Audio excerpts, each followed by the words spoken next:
Hello friends, good evening and welcome to physics scholar. Myself Anup Kushwaha. Wave and oscillation unit का आज का हमारा lecture number 4 है और आज की इस क्लास का टॉपिक है लिसाजूज फिगर।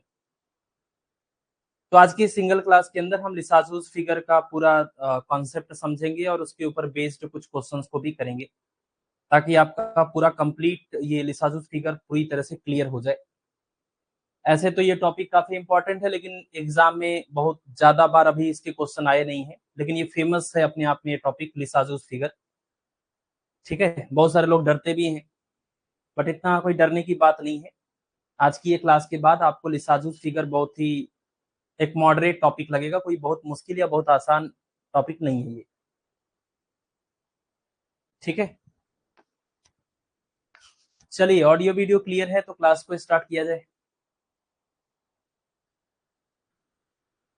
देखिए, आज ऑफलाइन टेस्ट था एलटी ग्रेड का, जिसकी वजह से आपकी क्लास को हमें डिले करना पड़ा क्योंकि मैं पूरे दिन वहीं पर था सुबह से।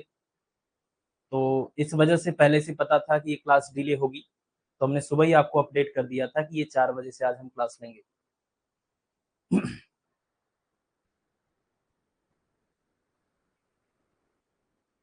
ठीक है,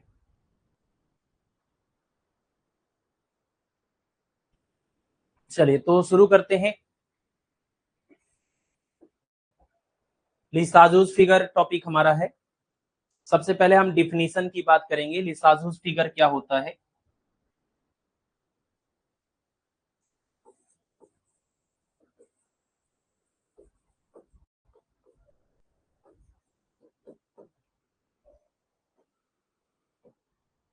देखिए, लिसाजूस फिगर क्या होता है। The figure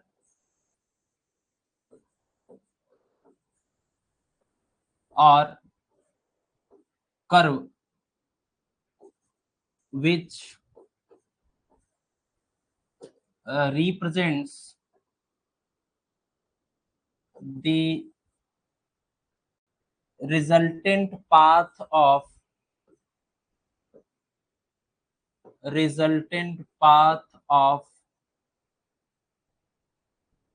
two SHM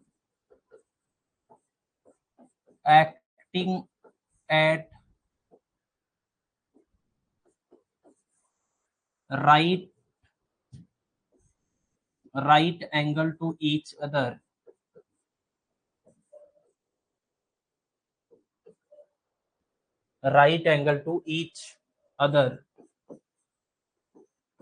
is called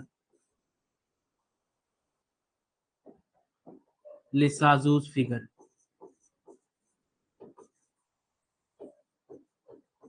is called Lissajous figure. क्या है? The figure or curve which represents the resultant path of two SHM acting at right angle to each other।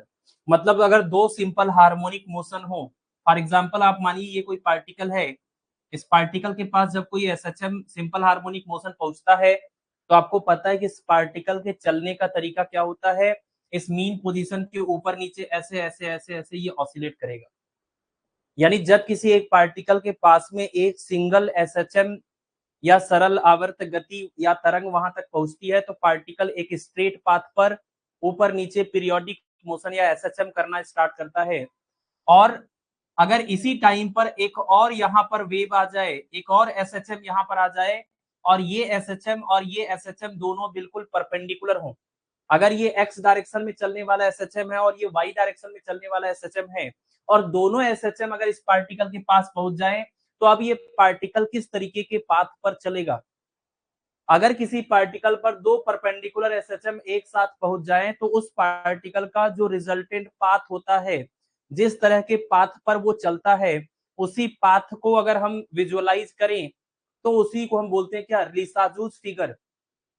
उस पार्टिकल के चलने से जो फिगर बनेगा उसको क्या बोलेंगे? लिसाजूस फिगर। अकेले एक एसएचएम से स्ट्रेट लाइन बनेगा, लेकिन जब दो परपेंडिकुलर एसएचएम होंगे तो बहुत सारी कॉम्बिनेशन बनते हैं। बहुत सारा कॉम्बिनेशन बनता है कि पार्टिकल सर्कुलर पाथ पर भी चल सकता है, इलिप्टिकल पर भी चल सकता है, स्ट्रेट लाइन भी चल सकता है, और भी इसके अलावा बहुत सारे शेप हैं।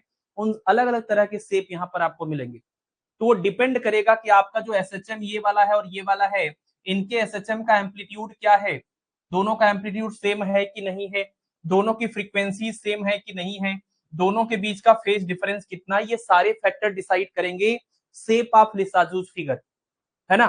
तो वो लिसाजूस फिगर का शेप कैसा होगा ये इन सभी फैक्टर्स पर डिपेंड करेगा, और हम अभी फार्मूले में इन चीजों को डिस्कस करेंगे। तो डिफिनीशन के तौर पर तो यही है कि जब किसी एक पार्टिकल के ऊपर दो परपेंडिकुलर एसएचएम एक साथ पहुंच जाए, तो वो पार्टिकल का चलने का जो पाथ होता है, उसी पाथ को, उसी कर्व को हम क्या बोलते हैं, लिसाजूस फिगर कहते हैं। लिसाजूस फिगर क्या करने के काम आता है, लिसाजूस फिगर जो है वो क्या करने के काम आता है, तो इट हेल्प्स, या Lissajous figure is used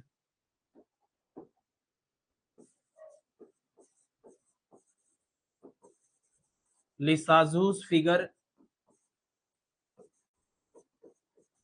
is used to determine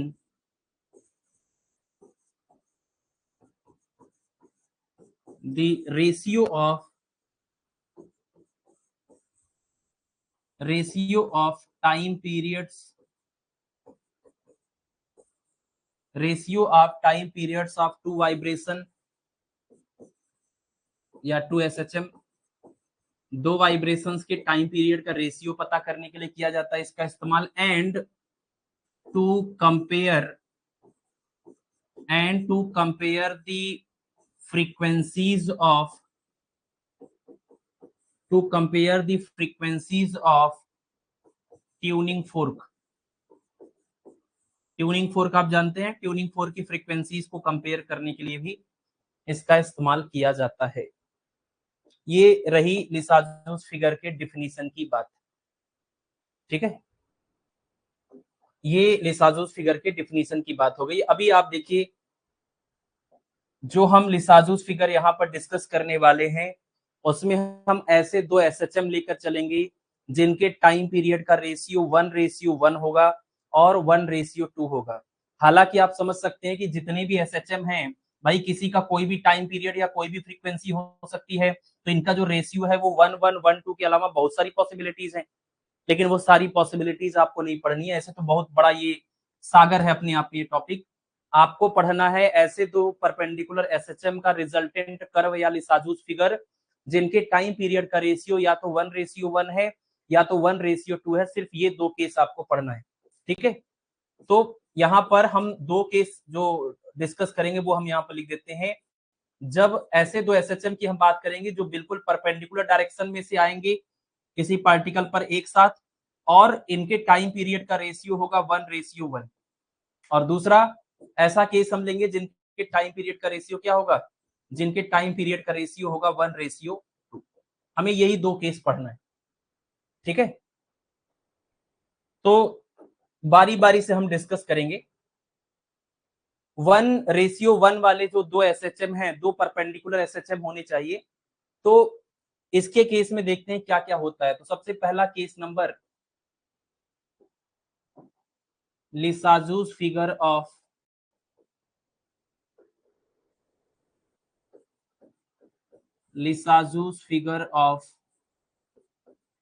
to perpendicular SHM with T1 ratio T2 is equal to 1:1, ठीक है। ऐसे दो परपेंडिकुलर एसएचएम का हम लिसाजूस फिगर समझने जा रहे हैं जिनके टाइम पीरियड का रेशियो है 1:1, यानी दोनों के टाइम पीरियड की वैल्यू सेम है। अगर टाइम पीरियड का रेशियो 1:1 है तो आप समझ सकते हैं फ्रीक्वेंसीज का रेशियो भी क्या होगा, 1:1 ही होगा, क्योंकि ये जो टाइम पीरियड है इसका संबंध फ्रीक्वेंसी से होता है ना, omega is equal to 2π/t। अगर आप ये कह रहे हैं कि टाइम, दोनों का टाइम पीरियड सेम है तभी उनका रेशियो 1 आया। अगर टाइम पीरियड सेम है तो फ्रीक्वेंसीज भी सेम होंगी, यानी आप चाहे ऐसे बोलिए, आप चाहे ऐसे बोलिए, दोनों बातों का मतलब सेम है। ω1:ω2 इज इक्वल टू 1:1, है ना। दो ऐसे परपेंडिकुलर एसएचएम जिनके टाइम पीरियड या फ्रीक्वेंसीज का रेशियो है 1:1, हम उनका लिसाजूस फिगर समझेंगे। ध्यान से समझिएगा। मान लीजिए जो एस एक्स डायरेक्शन में जो एसएचएम जा रहा है, जो पार्टिकल एक्स डायरेक्शन में ऑसिलेट कर रहा है, उस एक्स डायरेक्शन में ऑसिलेट करने वाले पार्टिकल का जो एसएचएम का इक्वेशन है वो कैसे लिखा जाएगा, जब x डायरेक्शन के अलोंग एसएचएम होता है तो x इक्वल टू लिखा जाएगा a साइन ओमेगा टी और प्लस यहाँ पर हम लिख रहे हैं 5। और जो y डायरेक्शन में एसएचएम कर रहा है, y डायरेक्शन में ऑसिलेट कर रहा है, उसका इक्वेशन हो जाएगा y is equal to b sine omega t. सबसे इंपॉर्टेंट है आपको यहीं पर इन चीजों को समझ लेना। ये जो दोनों हमने इक्वेशन लिखे हैं ये आपको यहाँ पर दिख रहा होगा कि ये x डायरेक्शन में एसएचएम हो रहा है, ये y डायरेक्शन में एसएचएम हो रहा है। इसका मतलब कि ये दोनों परपेंडिकुलर एसएचएम के इक्वेशन है। पहले सिंपल हार्मोनिक मोशन का एम्पलीट्यूड a है, दूसरे सिंपल हार्मोनिक मोशन का एम्पलीट्यूड b है। दोनों के फेज अगर आप देखिए, दूसरे वाले का फेज ओमेगा टी है, पहले वाले का phase omega t plus phi है। डिफरेंस करेंगे इसमें से इसको तो ये फाई निकल के आएगा। तो फाई इज क्या है? Phi is the phase difference, phi is the phase difference of SHM. Phase difference of SHM, कौन से एसएचएम? जो बिल्कुल परपेंडिकुलर डायरेक्शन में चल रहे हैं, ठीक है ना। Phi is the phase difference of SHM. और ए और बी क्या है? A and B are the amplitudes of SHM. X direction में जो एसएचएम है उसका एम्पलीट्यूड ए है और वाई डायरेक्शन वाले का बी है। एम्पलीट्यूड्स ऑफ एसएचएम, ठीक है। और बस इसके अलावा तो यहां से ये पता ही चल रहा है ये एक्स डायरेक्शन के अलोंग है, ये वाई डायरेक्शन के अलोंग है। तो देखिए हमने अभी तक क्या कर लिया कि दो परपेंडिकुलर एसएचएम ले लिया है। अब ये दोनों परपेंडिकुलर एसएचएम किसी पार्टिकल पर एक साथ पहुंच जाए। जैसे मान लीजिए एक्स डायरेक्शन वाला एसएचएम जब पार्टिकल के पास पहुंचा तो पार्टिकल एक्स डायरेक्शन में ऐसे ऐसे ऑसिलेट कर रहा था, और वाई डायरेक्शन वाला पहुंचता तो ये वाई डायरेक्शन में ऐसे ऐसे ऑसिलेट करता। लेकिन जब दोनों एक साथ पहुंच जाएंगे तो यहाँ पर जो पार्टिकल है वो किस तरीके के पाथ पर चलेगा, वो पाथ का शेप क्या होगा वो हमें निकालना है। और शेप कैसे निकलता है पाथ का आपको पता है, हमें क्या करना होता है, उसका इक्वेशन निकालना होता है। जब ये x वाला एसएचएम और y वाला एसएचएम दोनों परपेंडिकुलर एसएचएम जब पार्टिकल पर पहुंचेंगे एक साथ, तो रिजल्टेंट जो हमारा इक्वेशन होगा उसी रिजल्टेंट इक्वेशन से डिसाइड होगा कि इसका पाथ कैसा है ना। जिस तरह का इक्वेशन आएगा उसी तरीके का पाथ बन जाएगा इसका। जैसे ऑप्टिक्स में आपने पढ़ा था ना, सर्कुलरली पोलराइज्ड, इलिप्टिकली पोलराइज्ड और लीनियरली पोलराइज्ड, बिल्कुल सेम तरीका इसका भी है समझने का। जैसा इक्वेशन आएगा वैसा इस पार्टिकल के चलने का पाथ या उसका फिगर होगा, जिसको हम लिसाजूस फिगर कह रहे हैं। तो देखिए हमारा अभी हम थोड़ा सा आपको हल्का सा डेरिवेशन कर देते हैं, बहुत इसका पर्पज कुछ नहीं है, लेकिन इससे एक फायदा ये होगा कि अगर आपको न्यूमेरिकल करते टाइम एग्जाम में कभी फार्मूला भूल गया तो ये जो मेथड हम यहाँ फॉलो कर रहे हैं ये मेथड आप हर न्यूमेरिकल में ट्राई करके भी देख सकते हैं। उससे भी आपको क्या होगा, रिजल्ट मिलेगा। कभी वो हो सकता है मुश्किल हो, लेकिन कई बार वो बहुत आसान भी हो जाता है। अभी क्वेश्चन करेंगे तो दिखाएंगे भी आपको। तो हम छोटा सा एक डेरिवेशन करने जा रहे हैं, सिर्फ इसी में करेंगे और इसका फायदा आपको काफी ज्यादा मिलेगा, इसलिए हम कर दे रहे हैं। बट आप इसको याद मत करिएगा, बस एक प्रोसेस है, समझ लीजिए आप। जैसे आप देखिए इक्वेशन नंबर 1 है, अगर हम इस इक्वेशन नंबर 1 से आगे बढ़े तो हम इसको लिखेंगे x इज इक्वल टू क्या, a। और ये देखिए sine a plus B, sine a plus B का फार्मूला लगा लीजिए, sine a cos b plus में हो जाएगा कॉस a साइन b, है ना, कॉस a और साइन b। ये हमने इक्वेशन नंबर 1 से लिख दिया।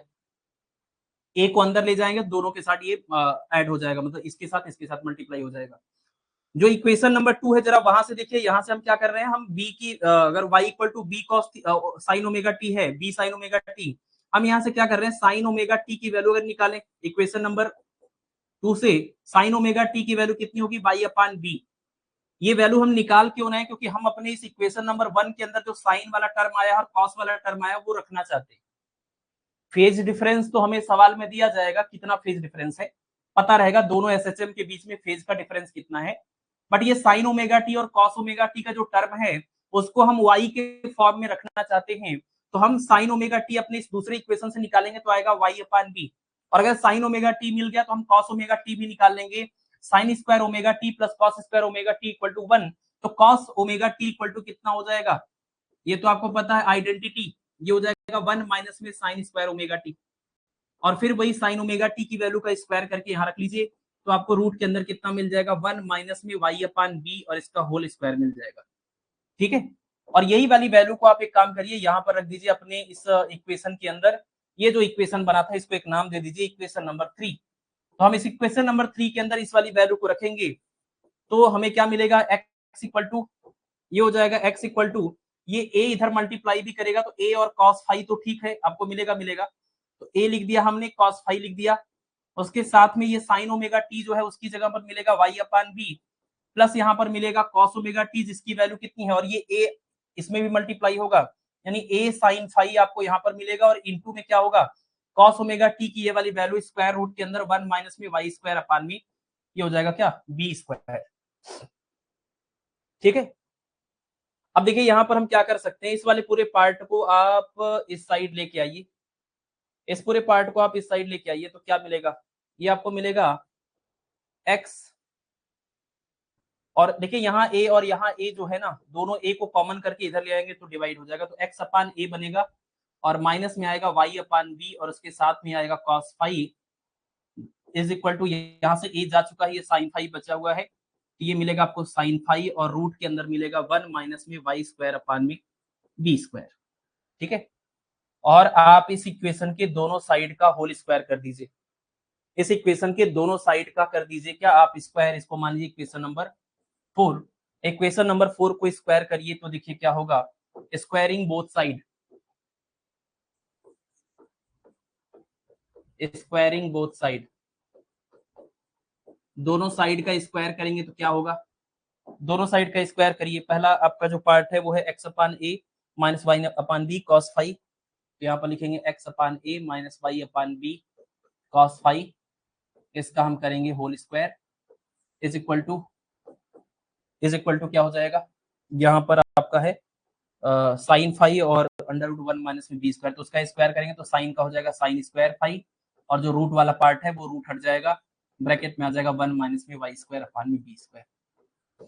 ठीक है, अब इसमें आप a माइनस बी के होल स्क्वायर का फार्मूला लगाइए, a स्क्वायर प्लस में आएगा बी स्क्वायर, ठीक है, a स्क्वायर बी स्क्वायर और फिर माइनस में आएगा 2ab एक्स वाई अपान में ये b हो जाएगा और ये cos फाई भी है, a माइनस बी के होल स्क्वायर का फार्मूला इज इक्वल टू यहाँ पर देखिए जरा क्या आएगा साइन स्क्वायर फाई और माइनस में आएगा y square upon B square और साथ में आएगा ये sign square phi.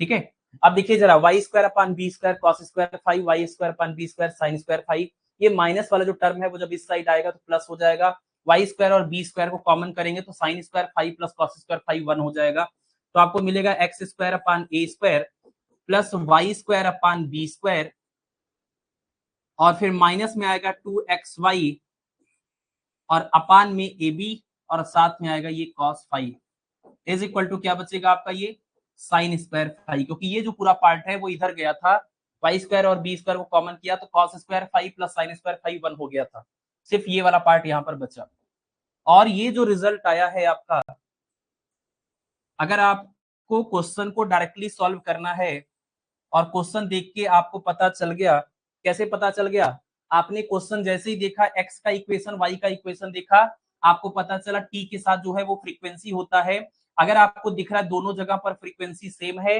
That means frequency का रेशियो 1 या टाइम पीरियड का रेशियो 1 है, अगर फ्रीक्वेंसी या टाइम पीरियड का रेशियो 1 है तो इसका जो जनरल इक्वेशन है वो क्या निकल के आ गया, वो ये इक्वेशन निकल के आ गया। जनरल फॉर्म में अगर देखा जाए तो ये इलिप्स का ही इक्वेशन है, लेकिन ये जो जनरल इलिप्स का इक्वेशन है, ये इक्वेशन में फाई की वैल्यू आप अलग अलग रखेंगे तो यही इक्वेशन कन्वर्ट होके कभी स्ट्रेट लाइन बनेगा, कभी सर्कल बनेगा, कभी स्टैंडर्ड इलिप्स बनेगा, कभी ऑब्लिक इलिप्स बनेगा, अलग अलग पॉसिबिलिटीज यहां से निकल के आएगी, लेकिन इन जनरल ये आपका जो इक्वेशन है इसको हम बोलते हैं इलिप्स का इक्वेशन, तो जनरल इलिप्स इक्वेशन आप इसको बोल दीजिए। बाकी आगे चल के ये आपको कुछ ना कुछ अलग फॉर्मेट देगा फाई की वैल्यू के according. General ellipse equation, general ellipse equation, ठीक है, जनरल इलिप्स इक्वेशन है ये आपका, और ये फाइनली कौन सा शेप देने वाला है वो डिपेंड करेगा फाई की वैल्यू के ऊपर।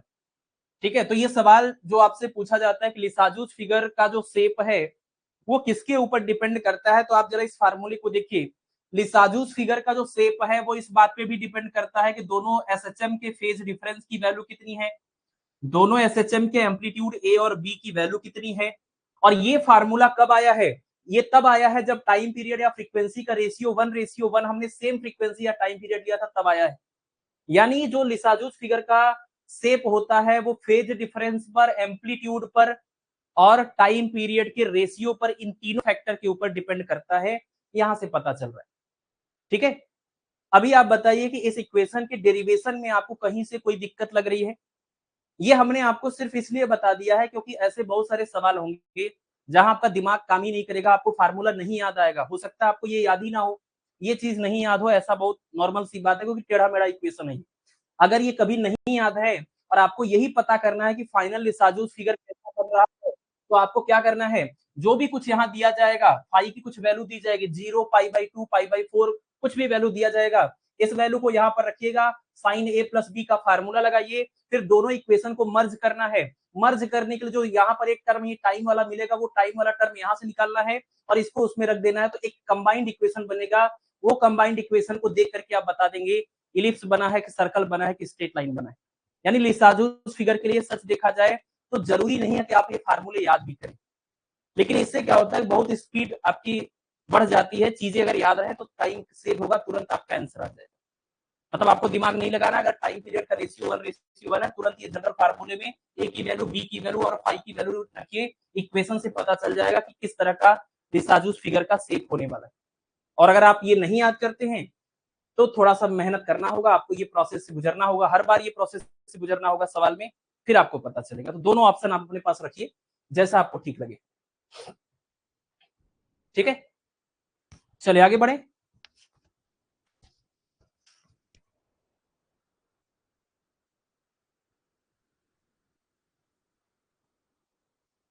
अब देखिए यहाँ पर जो फेज डिफरेंस की वैल्यू है, इसकी अलग अलग हम कंडीशंस ले सकते हैं। ऐसे तो दोनों एसएचएम में जो फेज डिफरेंस है उसकी बहुत सारी वैल्यूज आप ले सकते हैं, मनमानी वैल्यूज आप ले सकते हैं।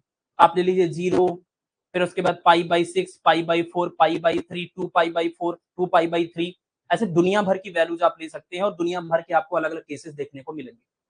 हम कुछ स्पेसिफिक वैल्यूज की बात करने वाले हैं जो हमेशा फ्रिक्वेंटली पूछे जाते हैं, जो ट्रेंड में होता है, हम उसकी ही बात करेंगे जिसको हमें समझना है। कुछ खास तरह के फेज डिफरेंस यहाँ पर हम अगर देख रखें तो उसमें कुछ खास तरह के जो शेप हमें मिलते हैं उसके बारे में बात करने वाले। नहीं तो आपको पता ही है कि फाई की तो कोई भी वैल्यू रखी जा सकती है, दो एसएचएम के बीच का फेज डिफरेंस कुछ भी हो सकता है, सवाल में जो दिया जाएगा वो आप रखिएगा। वैसे वही 0, 45, 90, इसके अलावा उस तरह की कोई रैंडम वैल्यू नहीं दी जाती है, तो उसी तरह की वैल्यूज आपको मिलेगी। लेकिन अगर मिल गया तो कोई बात नहीं, अगर मानिए फाई की वैल्यू आपको दे दिया गया 30 डिग्री, जैसे कि हम 30 डिग्री पर तो डिस्कस नहीं करेंगे अपना ये पूरा आज का क्लास में, लेकिन अगर मान लीजिए 30 डिग्री दे दिया, कोई बात नहीं, आप 30 रखिए, यहाँ पर इक्वेशन जो बन रहा है वो देख लीजिए कौन सा इक्वेशन है। और कोई ऐसी वैल्यू दी गई, अब मान लीजिए दे दिया यहाँ पर 25 डिग्री, अब 25 डिग्री का अगर केस आ गया तो आपको थोड़ी याद है कि cos 25 sin 25 क्या है, तो वो क्वेश्चन में फिर दिया जाएगा। ये एकदम रेयरेस्ट केस बता रहे हैं, ऐसा होता नहीं है, आपको वही π/4, π/2 और पाई, यही सारी वैल्यूज के ऊपर बात करनी है। तो हम वो सारे केस यहाँ पर डिस्कस करेंगे जो वैल्यूज आपसे पूछी जाती है। तो हम केसेस यहाँ पर ले रहे हैं, स्पेशल केसेस।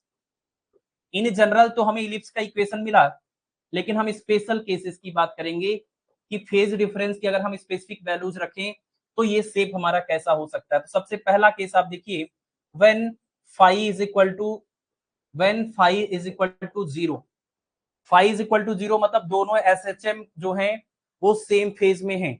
दोनों एसएचएम सेम फेज का मतलब कि दोनों एसएचएम जो हैं जब ऑसिलेट करते हैं तो दोनों के अंदर ये कैपेसिटी है कि वो दोनों अपने मैक्सिमम वैल्यूज एक साथ अचीव करते हैं, मिनिमम वैल्यू एक साथ अचीव करते हैं। ये फेज होता है, फेज के बारे में आप जानते हैं, है ना। तो अगर दोनों एसएचएम सेम फेज में है यानी उनका फेज डिफरेंस 0 है, तो ऐसे केस में देखिए क्या होगा। अगर फाई की वैल्यू 0 है तो आप यहीं से क्या करिए, फाई की वैल्यू दोनों इक्वेशन में रख दीजिए। अच्छा, हम यहाँ ए और बी के बारे में बात नहीं कर रहे हैं, इसका मतलब आप समझ जाइए a is not equal to b. मतलब हम ए और बी के बारे में जब तक बात नहीं करेंगे, इसका मतलब कि ए और बी दोनों अलग हैं, दोनों एसएचएम के एम्पलीट्यूड अलग हैं।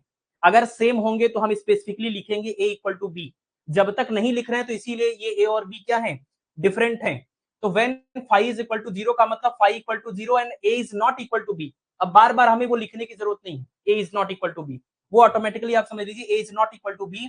दोनों एसएचएम के बीच का फेज डिफरेंस अगर फाई 0 है, इसी फार्मूले में यहाँ पर 0 और यहाँ पर आप 0 रख दीजिए, तो हम एक बार इस पूरे इक्वेशन को लिख रहे हैं, एक्स स्क्वायर तो क्या आएगा, x square upon a square plus y square upon B square, और माइनस में क्या है, माइनस में आपका है 2xy और अपान में ab। उसके बाद यहाँ cos फाई है, तो फाई की वैल्यू क्या रखेंगे, 0 इज इक्वल टू क्या है, साइन स्क्वायर फाई, यानी साइन स्क्वायर 0। साइन 0 की वैल्यू 0 और cos 0 की वैल्यू 1, साइन 0 की वैल्यू 0 और cos 0 की वैल्यू 1, तो कुल मिला के आपको क्या मिलेगा, यही मिलेगा x square upon a square plus y square upon B square, और फिर माइनस में आएगा कितना, ये आएगा 2xy और अपान में a b is equal to 0, है ना। साइन 0 की वैल्यू 0, cos 0 की वैल्यू 1। अब ये देखिए क्या है, इसको हम x अपान a माइनस में y अपान b का होल स्क्वायर लिख सकते हैं, दिस इज इक्वल टू 0। और आप इसका स्क्वायर रूट वगैरह ले लीजिए, बहुत ज्यादा हम इसके मैथमेटिक्स में आपको इन्वॉल्व नहीं करना चाहते हैं, नहीं तो आप अभी ये सवाल कर सकते हैं कि हम स्क्वायर रूट क्यों ले रहे हैं, x upon a minus y upon b into x upon a minus y upon B.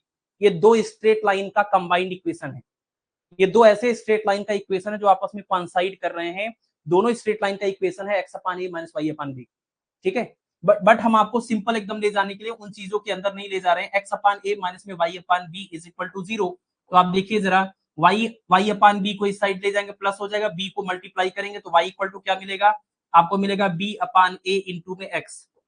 अब जरा बताइए इक्वेशन किसका है, अगर लिखा हुआ है y is equal to b upon x, तो क्या ये ऐसा है y is equal to m into में x का फार्मूला है, ये y is equal to m into x का इक्वेशन है ये, और y is equal to m into x ये क्या है, this is a equation of straight line. ये क्या है, एक स्ट्रेट लाइन का इक्वेशन मिल रहा है, यानी ऐसे में आपका जो लिसाजूस फिगर होगा उसका शेप कैसा होगा, उसका शेप स्ट्रेट लाइन होगा, और जिसका स्लोप कितना है, ये m जो है स्लोप का काम करता है, एक ऐसा स्ट्रेट लाइन जिसका स्लोप कितना आ रहा है, slope m is equal two plus में b अपान a। अगर दोनों एसएचएम के एम्पलीट्यूड, अगर दोनों एसएचएम के एम्पलीट्यूड a और b बराबर होते हैं तो फिर स्लोप की वैल्यू प्लस में 1 आ जाएगी, है ना। अभी कितना है स्लोप है आपका, स्लोप की वैल्यू है b अपान a। इसका डायग्राम कैसे बनाते हैं, हमेशा एक रेक्टेंगल लेके चलना है हमें। अगर आपने ऑप्टिक्स में सर्कुलरली और इलिप्टिकली पोलराइज्ड वाला टॉपिक पढ़ा है, असल में ये जो हमारा जो जनरल इक्वेशन होता है वो ये इक्वेशन ही होता है ऐसे इलिप्स का, ऐसे जनरल इलिप्स का जो कि रेक्टेंगल के अंदर बनता है, और ऐसे रेक्टेंगल के अंदर बनता है जिसका साइड होता है 2a और 2b।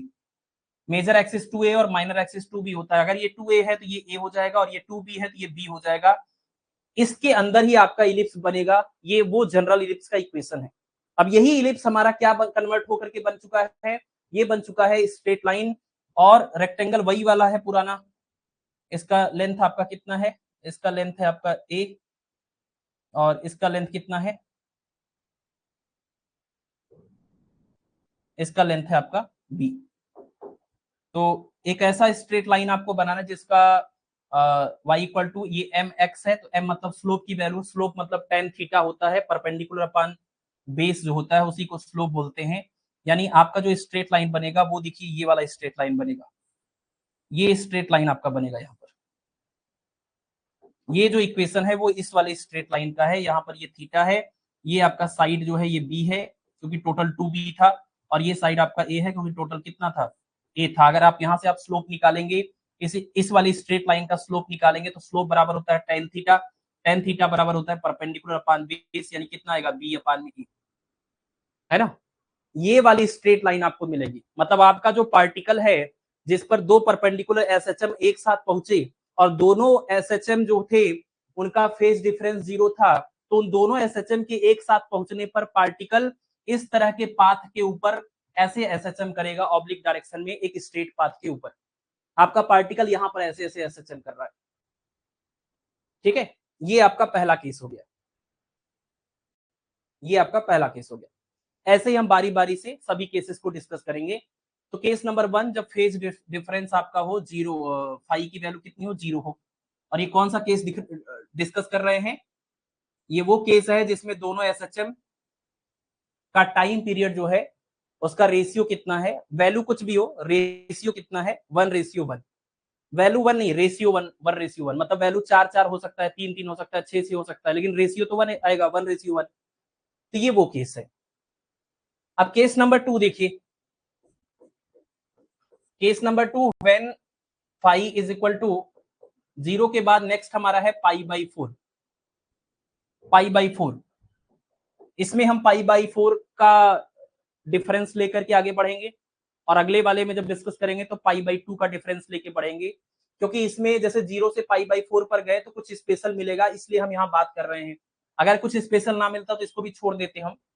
तो when phi is equal to π/4, ऐसे में आपका इक्वेशन देख लीजिए क्या बनेगा, x² / a² plus y² / b², और उसके बाद में है माइनस में 2xy और अपान में ab यहाँ पर आएगा cos फाई मतलब क्या π/4 इज इक्वल टू यहाँ पर आएगा साइन स्क्वायर फाई यानी π/4।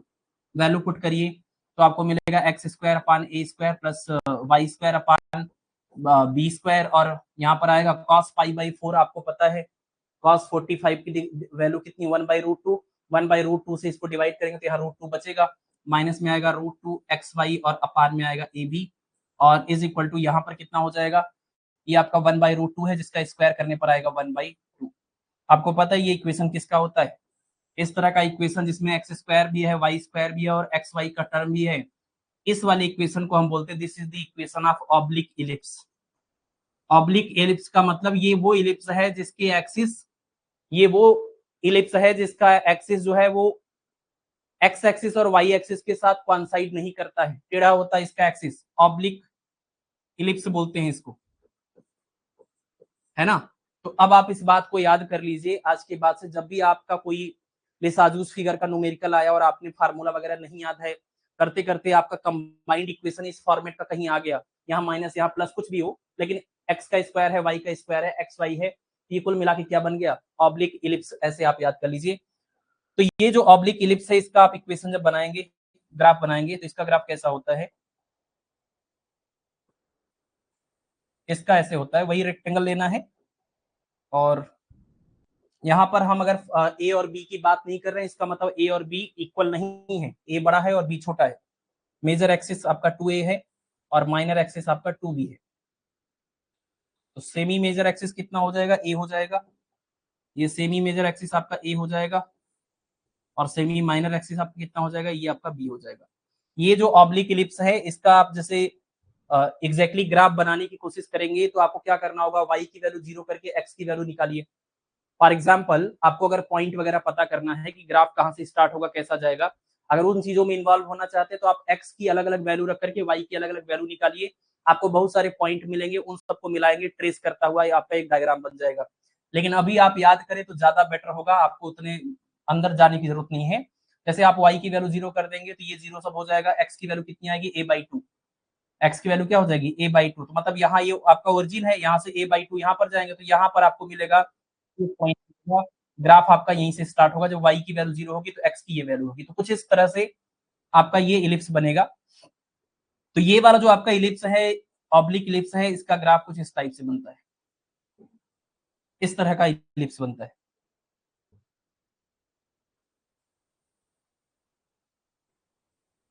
है ना, है तो इलिप्स लेकिन टेढ़ा है, इसी को बोलते हैं ऑब्लिक इलिप्स। तो सिंपल सी बात है, अगर T1 और T2 का रेशियो 1:1 है और फेज डिफरेंस π/4 का है तो आपको ऑब्लिक इलिप्स देखने को मिलेगा इस टाइप का। अगर फेज डिफरेंस 0 है तो आपको स्ट्रेट लाइन देखने को मिलेगा इस टाइप का लेसाजूस फिगर में। और इसी तरह से आप नेक्स्ट कंडीशन देख लीजिए, 0 π/4 के बाद 2 π/4 दैट मींस π/2, 2 π/4 का मतलब क्या, π/2। तो when phi is equal to π/2, π/2 का फाई डिफरेंस, फेज डिफरेंस आप लीजिए, ठीक है।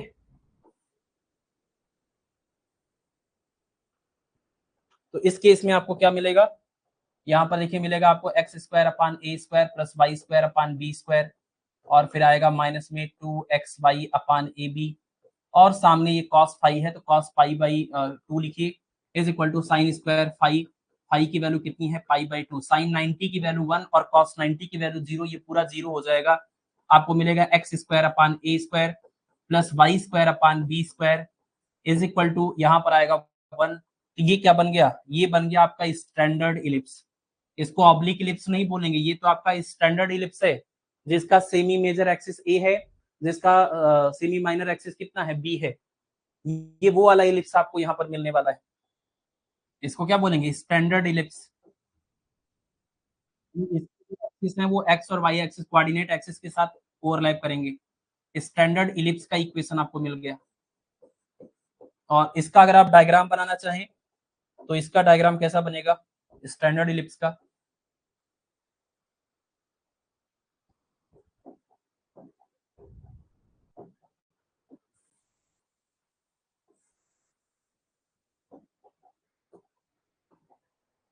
ठीक है, ये आपका बनेगा इस टाइप से, इस टाइप का आपका इलिप्स बन जाएगा। और यहाँ पर ये है ए और ये है आपका बी। ठीक है, ये आपका स्टैंडर्ड इलिप्स बन जाएगा। ये कब की बात हो रही है ध्यान दीजिएगा, ये तब की बात है जब फेज डिफरेंस π/2 है और एम्पलीट्यूड ए और बी आपस में इक्वल नहीं है। लेकिन अगर इसी में, इसी पर्टिकुलर केस में नोट में अगर हम ये कह दें जब दोनों के बीच का, दोनों परपेंडिकुलर एसएचएम के बीच का फेज डिफरेंस π/2 है, उस कंडीशन में अगर हम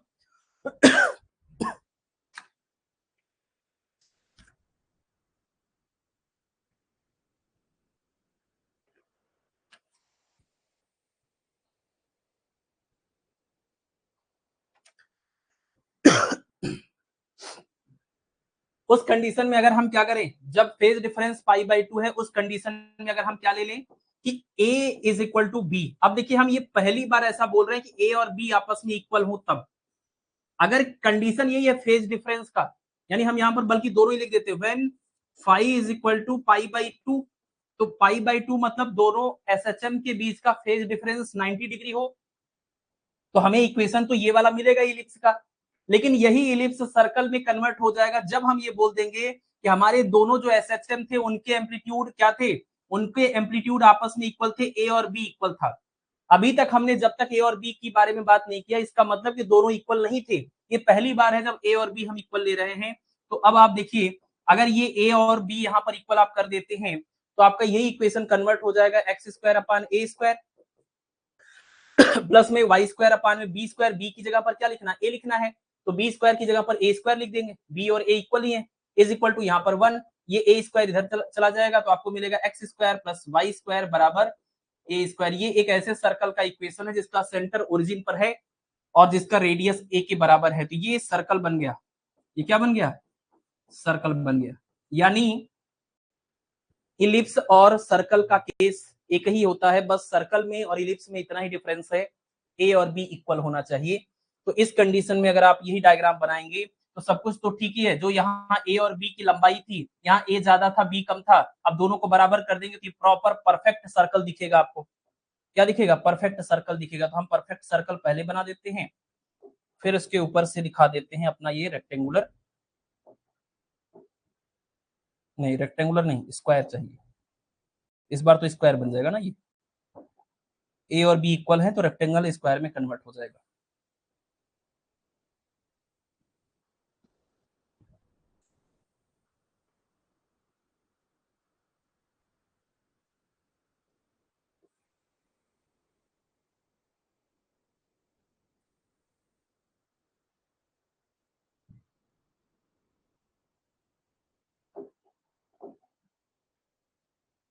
ठीक है, ये एक्स एक्सिस है, ये आपका वाई एक्सिस है, ये ए है और ये जो बी है वो भी ए के इक्वल है। यहाँ पर बी और ए इक्वल हो गया क्योंकि सर्कल है ना, तो रेडियस तो सेंटर से बराबर ही होगा डिस्टेंस। तो ये वाला केस आपको कब देखने को मिलेगा, जब फाई की वैल्यू π/2 और ए की वैल्यू आपकी बी के बराबर हो, मतलब दोनों एसएचएम के एम्पलीट्यूड बराबर हो और फेज डिफरेंस 90 डिग्री का होगा, तो आपको सर्कल का केस देखने को मिलेगा। ये केस नंबर 3 के अंदर ही हमने डिस्कस कर लिया। अब अगला देखिए केस नंबर आपका 4। केस नंबर 4 क्या है, व्हेन, कौन कौन सा केस हो गया, 0 हो गया, π/4 हो गया, 2π/4, ये 2π/4 ही है, 2π/4 हो गया। अब लिखेंगे हम 3π/4 when phi is equal to 3π/4। ठीक है, 3π/4 का केस आप लीजिए। इसमें देखिए कितना आ रहा है, इसमें आएगा हमारा x square upon a square plus y square upon B square, minus में आएगा 2xy अपान में ए बी कॉस 3π/4 और इज इक्वल टू कितना हो जाएगा यहाँ पर, ये आएगा sine square pi by 3 pi by 4, ठीक है ना। साइन स्क्वायर 3 पाई बाई 4, इसकी वैल्यू कितनी होगी? इस 3 पाई बाई 4 का मतलब कितना, 45 और 45 गुणे 3, ठीक है ना। तो ये हो जाएगा 3 गुणे 5 15,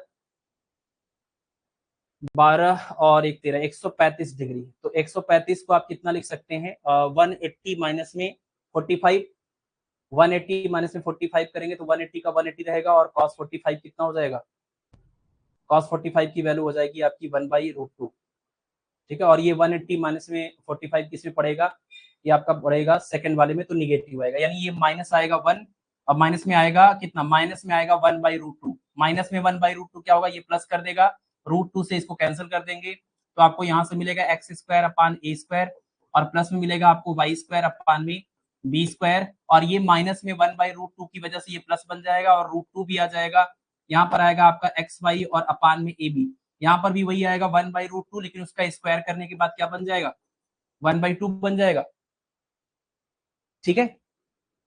1/2 आएगा ना, ये साइन 3 पाई बाई 4 का मतलब साइन कितना, ये हो जाएगा आपका साइन 180 माइनस में 45, साइन 180 माइनस 45 ये सेकंड में जाएगा, ASTC सेकंड में साइन पॉजिटिव होता है, साइन 45 की वैल्यू 1/√2 का स्क्वायर, ये प्लस में हो जाएगा, ठीक है।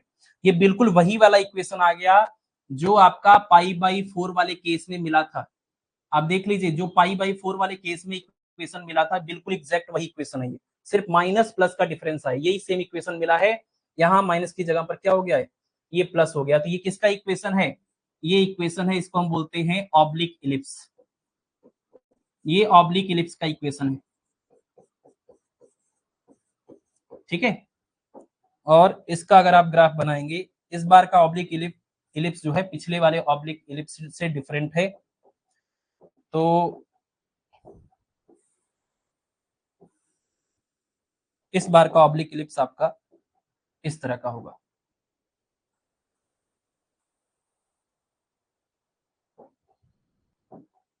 ये आपका हो गया ए, और ये हो गया आपका, ठीक है।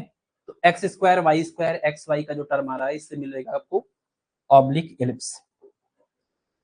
चलिए, तो केस नंबर 4 हो गया। एक लास्ट केस और डिस्कस करेंगे, इसके बाद वाले केसेस हम छोड़ेंगे, क्योंकि इसके बाद वाले केसेस में लगभग यही सारे शेप जो है वो रिपीट होने स्टार्ट हो जाएंगे। इसका मल्टीपल अगर आप लेते चलेंगे, तब पाई/4 का मल्टीपल लेते चलेंगे, तो यही सब शेप बार बार आगे पीछे करके रिपीट होंगे। तो यहाँ पर 3 पाई/4 है, अगर हम इसमें ले लें व्हेन 3 पाई/4 के बाद लास्ट क्या है, 4 pi, when phi is equal to 4 pi that means pi, ये आखिरी है। जब फेज डिफरेंस पाई के बराबर होगा, तो आपका इक्वेशन आएगा एक्स स्क्वायर अपान में ए स्क्वायर, प्लस में आएगा वाई स्क्वायर अपान में बी स्क्वायर, माइनस में आएगा 2xy अपान में ए बी, और यहाँ पर हो जाएगा आपका कॉस फाई। फाई मतलब कितना, पाई मतलब है pi is equal to sine square phi, यानी sine square pi. Cos pi की वैल्यू, कॉस 180 की वैल्यू कितनी, माइनस में 1, ये माइनस प्लस हो जाएगा, तो आपको यहाँ से यही मिलेगा ना, x square upon a square, x square upon a square plus y square upon B square, और फिर यहाँ से आ जाएगा आपको प्लस में 2xy upon a b is equal to sine pi की वैल्यू कितनी, साइन एन पाई की वैल्यू 0 होती है, तो यहाँ पर आपको क्या मिलेगा, 0। अब इसको आप नहीं बोल सकते कि ये ऑब्लिक इलिप्स है, पिछली बार ऑब्लिक इलिप्स में यहाँ कोई नॉन जीरो नंबर मिल रहा था, इस बार 0 है, और ये पूरा पार्ट आप देखिए ध्यान से, ये पूरा का पूरा पार्ट क्या बन जाएगा, x upon a plus y upon B का होल स्क्वायर बन जाएगा ये, और अगर आप इसका होल स्क्वायर ये बन गया a square plus B square plus 2ab बराबर 0, ये अगर आप इसका स्क्वायर रूट लेकर के सॉल्व करें, तो x upon a plus y upon b is equal to 0, यहां से आपको मिलेगा y इज इक्वल टू कितना, माइनस में b अपान ए, और यहाँ पर x, और ये माइनस में b अपान ए और इंटू में x जो आया, ये क्या है, this is the equation of y equal to mx type का ये इक्वेशन है, यानी ये है इक्वेशन ऑफ स्ट्रेट लाइन। ये क्या मिल रहा है आपको, वापस से मिल रहा है स्ट्रेट लाइन, लेकिन इस वाले स्ट्रेट लाइन का जो स्लोप है वो पॉजिटिव नहीं है, वो निगेटिव है। इस स्ट्रेट लाइन का स्लोप m जो है वो कितना है, माइनस में b अपान ए के बराबर, दैट मींस निगेटिव स्लोप वाला स्ट्रेट लाइन। सब कुछ पहले वाले ही कंडीशन की तरह है, फाई बराबर 0 वाला जो केस मिला था, इस फाई बराबर 0 में जो रिजल्ट मिला था सब कुछ सेम है, सिर्फ प्लस की जगह पर माइनस है, यानी ये जो आपका स्ट्रेट लाइन है जो बी अपान ए का आपको पॉजिटिव स्लोप दे रहा था, उसको निगेटिव स्लोप अगर आपको पाना है तो ये आपका लाइन का जो थीटा है वो 90 से ज्यादा होना चाहिए। जब थीटा 90 से ज्यादा होता है तभी स्लोप निगेटिव होता है।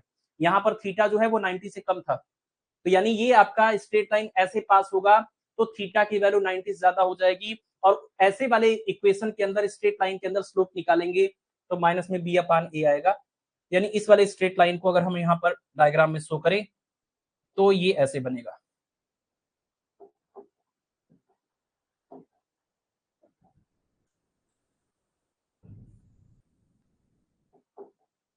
ये आपका स्ट्रेट लाइन इस टाइप का है, ये वाला स्ट्रेट लाइन है।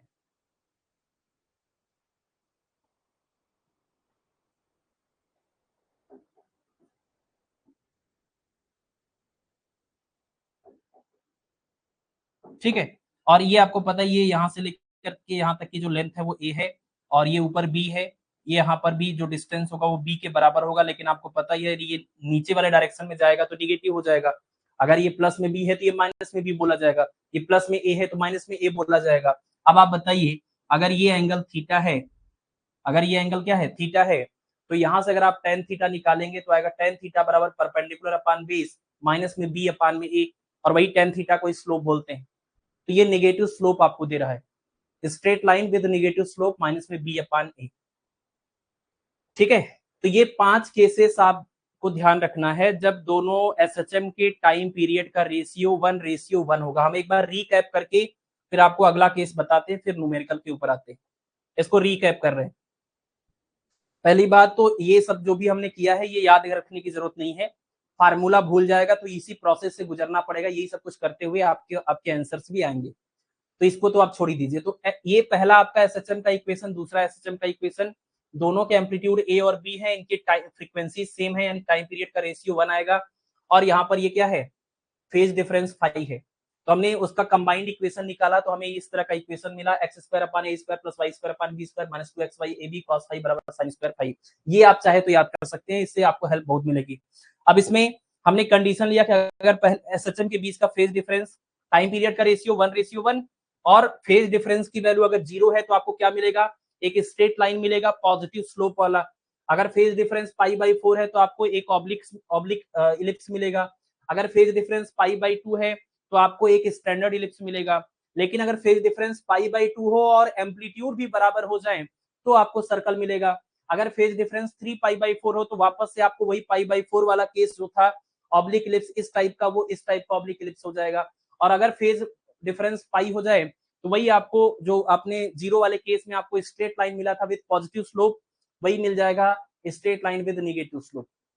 ये 5 कंडीशंस हैं आपके T1 और T2 के रेशियो के। कंडीशंस तो बहुत सारे बनाए जा सकते हैं, ये मैं आपको बता दे रहा हूँ। आप जैसे जरूरी तो नहीं कि पाई पाई पर आप रुक जाइए, आप अगला वाला केस ले लीजिए। पाई के बाद अगला क्या है, पाई का मतलब क्या है 4 पाई बाई 4, अगला आएगा 5 pi by 4, 6 pi by 4, 7 pi by 4। आप करते जाइए, ऐसे बहुत सारे कंडीशंस बनेंगे।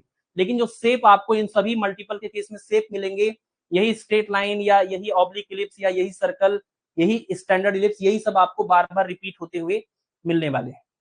ठीक है, इसलिए हम उन सबको अलग से स्पेसिफिक, मतलब जितने भी टाइप हमारे हो सकते हैं वो टाइप हमने यहाँ पर देख लिया। यहां तक कोई समस्या अगर लग रही है तो आप पूछ सकते हैं, नहीं तो फिर ये हमारा पहला केस पूरा कंप्लीट हो गया। अब हम दूसरे केस की तरफ आएंगे और उसमें तो इससे भी कम कंडीशंस डिस्कस करने हैं। उसमें हम इतना ज्यादा मैथमेटिक्स में नहीं जाने वाले हैं क्योंकि बहुत ज्यादा वो कॉम्प्लेक्स है अपने आप में।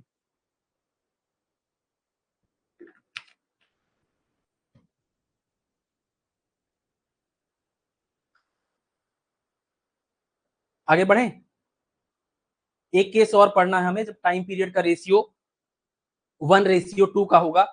उस केस में हमें किस किस तरह का लिसाजूस फिगर मिलता है, वो एक लास्ट केस और देखना है, उसके बाद हम क्वेश्चन के ऊपर आएंगे।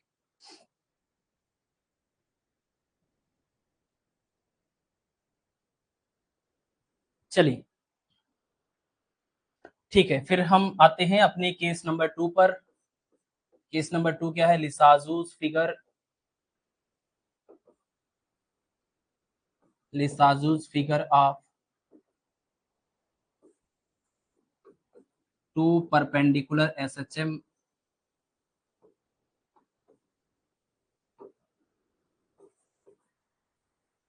with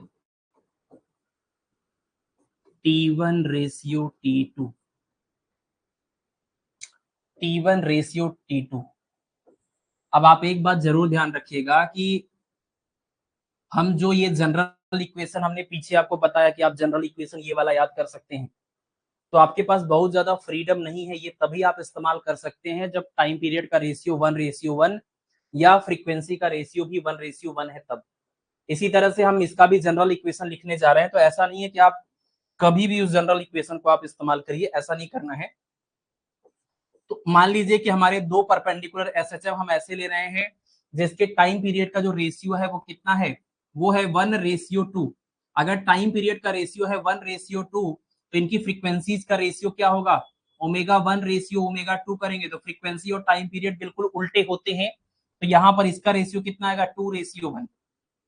अगर टाइम पीरियड का रेशियो 1:2 है तो फ्रीक्वेंसीज का रेशियो क्या होगा, फ्रीक्वेंसीज का रेशियो हो जाएगा 2:1, क्योंकि ओमेगा इक्वल टू 2π/t बिल्कुल उल्टा रिलेशन होता है। T1/T2 बराबर ω2/ω1, तो ये निकल के आएगा 2:1। तो x इक्वल टू मान लीजिए आपका है a साइन ब्रैकेट में हम लिख रहे हैं 2ωt प्लस में यहाँ पर 5, और फिर यहाँ पर लिखा हुआ y is equal to b sine और यहाँ पर ये ω t। अब इन दोनों इक्वेशंस को ही देख करके आप समझ सकते हैं कि यहाँ पर जो हमने एसएचएम लिया है एक्स और वाई डायरेक्शन में, मतलब परपेंडिकुलर लिया है, और इनके एम्पलीट्यूड अलग अलग हैं, ए और बी हैं। इनकी फ्रीक्वेंसी टी के साथ जो भी पूरा होता है वो फ्रीक्वेंसी होता है। तो इसका फ्रीक्वेंसी 2ω है, इसका फ्रीक्वेंसी ओमेगा है। तो बताइए ω1/ω2 करेंगे कितना आएगा, इसकी फ्रीक्वेंसी 2ω, इसकी फ्रीक्वेंसी ओमेगा, डिवाइड करने पर कितना आएगा, 2:1 आएगा। अगर फ्रीक्वेंसी का रेशियो 2:1 आ रहा है तो इसका मतलब टाइम पीरियड का रेशियो क्या आएगा, टाइम पीरियड का रेशियो उल्टा हो जाएगा, ओमेगा इक्वल टू 2π/t, है ना। तो टाइम पीरियड का रेशियो हो जाएगा आपका T1/2। तो इस वाले केस में इस तरह के इक्वेशंस आपको क्वेश्चन के अंदर देखने को मिलेंगे। ये ओमेगा की जगह पर कोई न्यूमेरिकल वैल्यू लिखी होगी, जैसे यहाँ 3 लिखा रहेगा तो यहाँ 6 लिखा रहेगा, एक में 3 है तो एक में 6 है, मतलब समझ जाइए आप क्या है, जो भी टाइम के सामने लिखा है वो फ्रीक्वेंसी है, तो फ्रीक्वेंसी का रेशियो का आइडिया लग जाएगा आपको। जब इन दोनों को कंबाइंड करेंगे, कंबाइन कैसे करेंगे, यहाँ साइन ए प्लस बी का फार्मूला लगा करके एक्सपेंड करेंगे, फिर उसमें ये वाली वैल्यू को पुट करेंगे, तो आफ्टर कैलकुलेशन जो रिजल्ट आएगा वो हम यहाँ पर लिख रहे हैं कंबाइंड या जनरल इक्वेशन x/a माइनस में साइन 5 इसका होल स्क्वायर आएगा, प्लस में यहाँ पर आएगा 4y² ब्रैकेट में आएगा y² plus x/a sign 5 minus में 1 इज इक्वल टू 0। ये हमारा आएगा जनरल इक्वेशन। अब ये जनरल इक्वेशन काफी ज्यादा मुश्किल है, ये अक्सर तो भूल ही जाता है, इतनी बार पढ़ाने के बाद हमें भी भूल ही जाता है। तो इसको आप अगर नहीं याद कर पा रहे हैं तो बहुत परेशान मत होइए, बहुत कम पॉसिबिलिटी है इस तरह के सवाल पूछे जाएं आपसे। हम कंडीशंस आगे के बता रहे हैं, अगर वो कंडीशंस याद हो जाए तो ज्यादा बेटर होगा।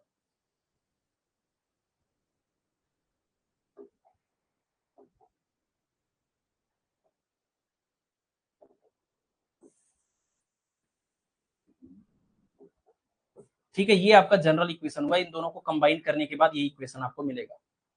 ठीक है, और ये इक्वेशन क्या क्या क्या रिप्रेजेंट करता है, this is the general equation of a curve having two loop. एक इसका इक्वेशन है, ये ऐसे कर्व का इक्वेशन है जिसमें हमेशा दो लूप बनते हैं, उसका ये जनरल इक्वेशन है। जनरल इक्वेशन का मतलब ये ट्रांसफॉर्म होगी कुछ और भी बन सकता है।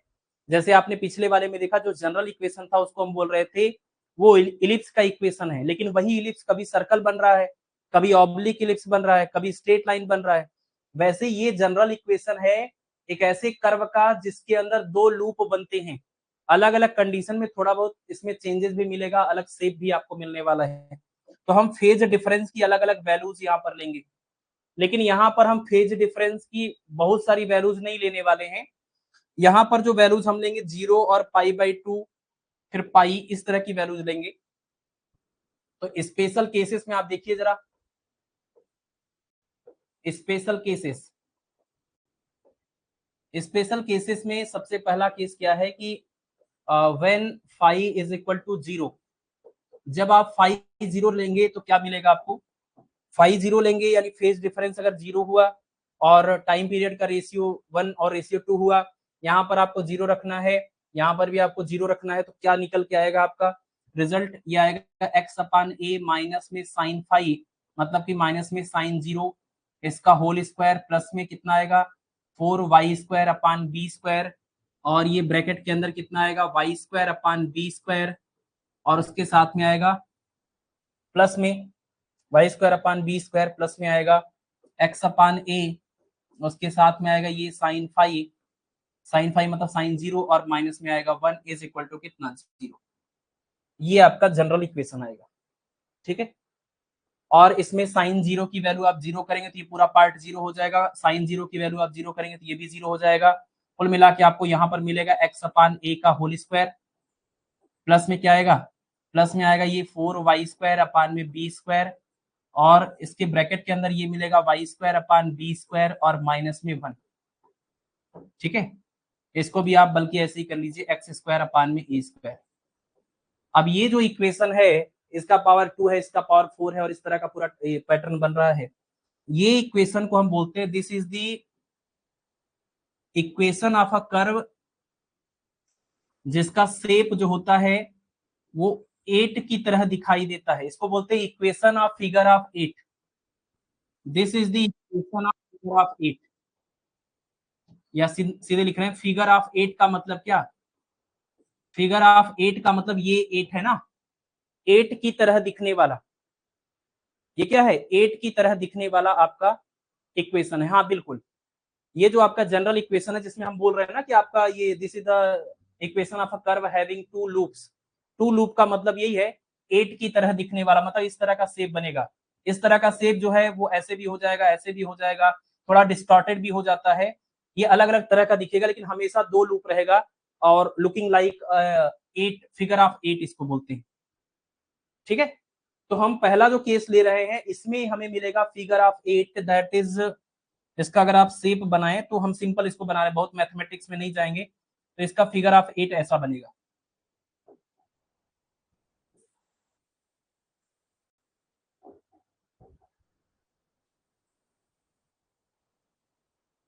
इसको हम बोलते हैं this is the figure of 8, है ना।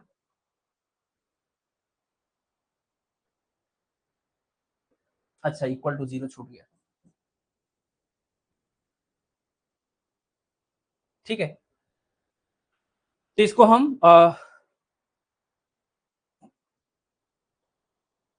इसको बोलते हैं फिगर ऑफ 8। चलिए, ये तो हो गया हमारा कंडीशन नंबर 1, फिगर ऑफ 8। दूसरा कंडीशन जरा देखिए, जब T1 और T2 का रेशियो 1:2 होगा और उनके बीच का फेज डिफरेंस 0 होगा, तो ये जो इक्वेशन मिला है इस इक्वेशन से आप अलग अलग y की वैल्यू रख करके x की वैल्यू निकालिए अलग अलग, तो आपको बहुत सारे पॉइंट मिलेंगे और उनका ग्राफ ऐसा मिलेगा जिसमें आप देखिए 2 लूप आपको दिखाई दे रहे हैं, और ये 8 की तरह ये फिगर बन रहा है। अब फाई के अलावा नेक्स्ट हम लेंगे π/2, condition number 2, when phi is equal to π/2। अगर फाई की वैल्यू आप π/2 मतलब 90 डिग्री लेंगे तो आपका ये इक्वेशन क्या बनेगा, इक्वेशन है आपका x अपान ए माइनस में साइन फाई, साइन फाई मतलब साइन π/2, और इसका ये आपको मिलेगा होल स्क्वायर, फिर प्लस में क्या था 4y² अपान बी स्क्वायर, और इस ब्रैकेट के अंदर है ये y² अपान बी स्क्वायर प्लस में x upon a sine phi मतलब साइन कितना π/2, और फिर ये माइनस में 1 इज इक्वल टू 0। यही आपका इक्वेशन था। इसमें हम क्या करने वाले हैं, साइन 90 की वैल्यू आप रखिए, यहाँ पर आएगा 1, तो x अपान ए माइनस में 1 का होल स्क्वायर मिलेगा, फिर प्लस में यहाँ पर कितना मिलेगा 4y² अपान बी स्क्वायर, और फिर यहाँ पर आपको मिलेगा y² अपान बी स्क्वायर, फिर प्लस में साइन 90 की वैल्यू 1 रखिए, तो x अपान ए माइनस में 1 इज इक्वल टू क्या 0।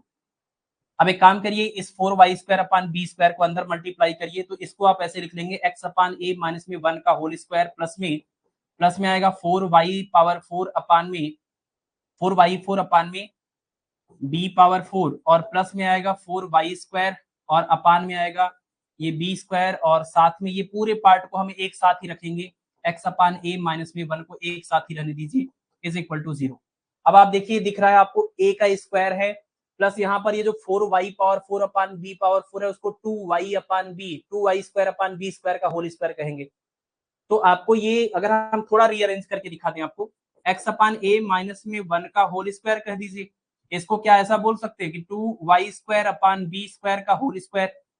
फिर प्लस में यहाँ पर क्या लिखेंगे 2 इंटू में 2y square upon B square, है ना। इस चीज को हमने ऐसे लिख दिया 4y square upon B square को 2 into 2y square upon B square, और दूसरे ब्रैकेट में ये x अपान ए माइनस में 1 इज इक्वल टू 0। क्या ये A square plus B square plus 2ab है? अगर ये A square plus B square plus 2ab है तो इसको ए प्लस बी का होल स्क्वायर लिख दीजिए।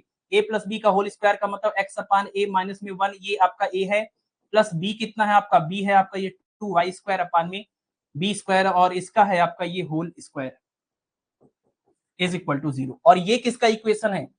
ऐसे तो ये दो ऐसे पैराबोला का इक्वेशन है जो आपस में कॉन्साइड कर रहे हैं, लेकिन वही स्ट्रेट लाइन वाली कंडीशन बन रही है। अगर आप स्क्वायर रूट वगैरह लेते हैं, हटाते हैं, तो इस वेरिएबल का पावर 1 है, इस वेरिएबल का पावर 2 है, ये पैराबोला का इक्वेशन देगा। ये किसका इक्वेशन देगा? ये पैराबोला का कंडीशन आपको दे रहा है। स्क्वायर रूट लेने के बाद जो बनेगा वो इक्वेशन क्या है? ये पैराबोला का केस बनेगा आपका। यहाँ पर जो लिसाजूस फिगर है वो पैराबोला के शेप का बनेगा, और इसको अगर आप यहाँ पर दिखाएं तो पैराबोला का जो वर्टिक्स है, पैराबोला का जो वर्टिक्स है वो कहाँ बनेगा? देखिए जरा, अगर आप y की वैल्यू 0 करते हैं तो y की वैल्यू 0 करने पर क्या होगा? x की वैल्यू जो होगी वो a के बराबर आएगी। x की वैल्यू क्या आएगी? यही आएगी ना। जब x की वैल्यू a के बराबर y की वैल्यू होगी, यानी y की पैराबोला ऐसा बनाना जिसमें y की वैल्यू तब 0 होगी जब x की वैल्यू a होगी, मतलब ओरिजिन से अगर a डिस्टेंस पर आप इधर जाएंगे, इस टाइप का पैराबोला होगा ये। यहाँ पर इसका वर्टेक्स बनेगा, यानी इस तरह का ये इसका शेप है।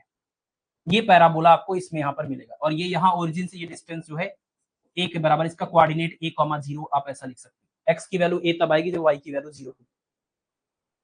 ठीक है।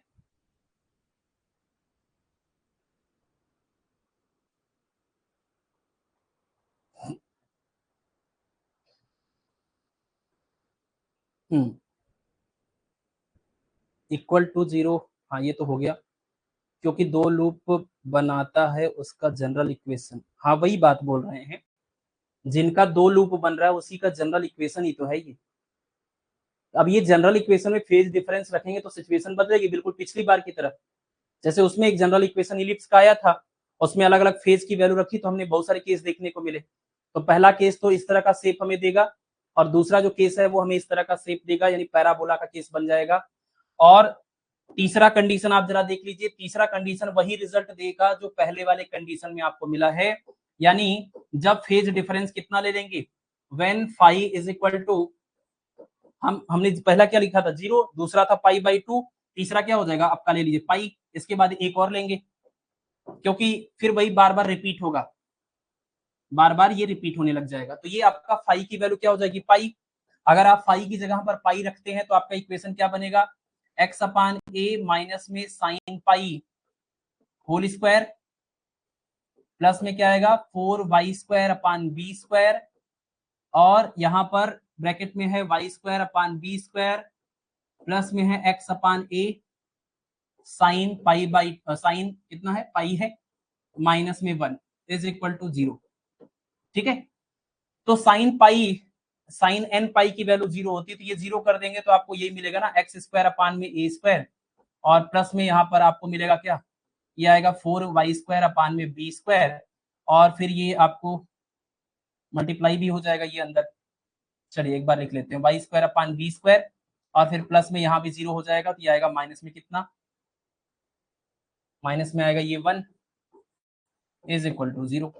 ये जो इक्वेशन है this is the same equation जो हमें इसके पहले वाले केस में यहाँ पर मिला था, बिल्कुल सेम इक्वेशन है। और ये फिगर ऑफ 8 वापस से मिल जाएगा हमें, वापस से क्या मिल जाएगा, figure of 8, figure of 8।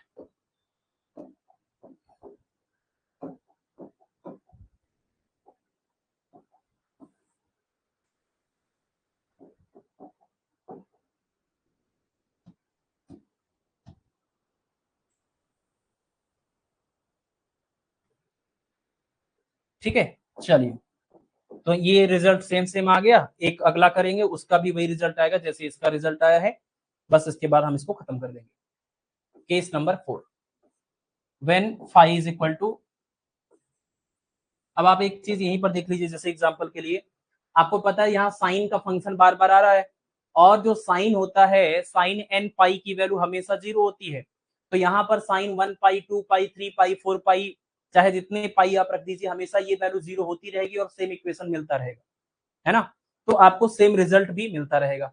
Next है हमारा when phi is equal to कितना, ये है आपका पाई बाई टू, 0 है pi by two, 2 pi by two, और ये हो जाएगा हमारा 3 पाई बाई टू, ठीक है।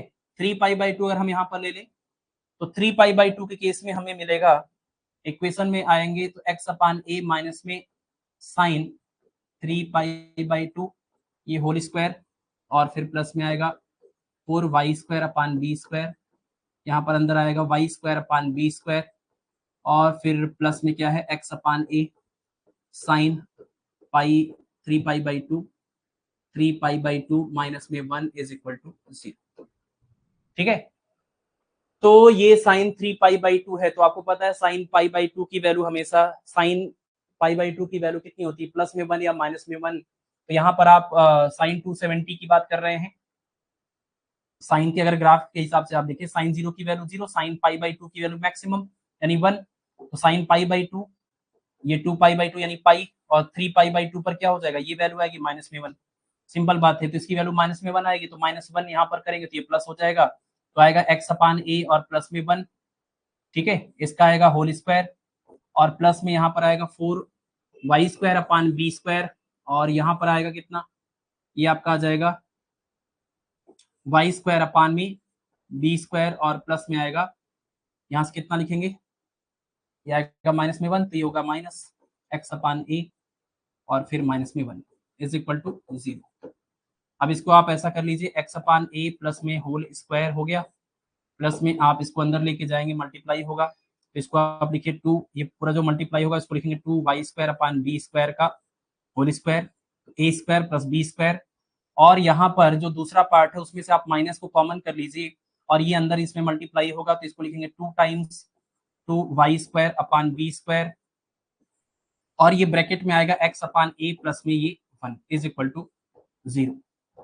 तो कुल मिला के आपका इस बार इक्वेशन बना A square plus B square minus 2ab, यानी ए प्लस बी का होल स्क्वायर, ए कितना है एक्स अपान ए प्लस 1, और ए प्लस बी कितना है आपका, बी है आपका ये 2 y square upon B square, इसका पूरा ये होल स्क्वायर हो जाएगा इज इक्वल टू 0। फिर वही स्क्वायर रूट अगर आप लेते हैं तो एक वेरिएबल का पावर 1 दूसरे का पावर 2, यानी ये पैराबोला का जनरल इक्वेशन बन जाएगा, ये है equation of parabola, equation of parabola. ये ऐसा पैराबोला है जिसमें अगर आप y की वैल्यू 0 कर देंगे तो x की वैल्यू कितनी आएगी, माइनस में a, y की वैल्यू 0 करने पर x की वैल्यू अगर माइनस में a आ रही है, मतलब ये पैराबोला का जो वर्टेक्स है वो माइनस में a वाले पॉइंट पर होगा, माइनस a कॉमा 0, तो अगर ये ओरिजिन है यहाँ से a डिस्टेंस इधर आएंगे तो यहाँ इसका वर्टेक्स होगा, यानी इस टाइप का पैराबोला बनेगा जिसका वर्टेक्स होगा माइनस में a कॉमा 0 वाले पॉइंट के ऊपर, ठीक है।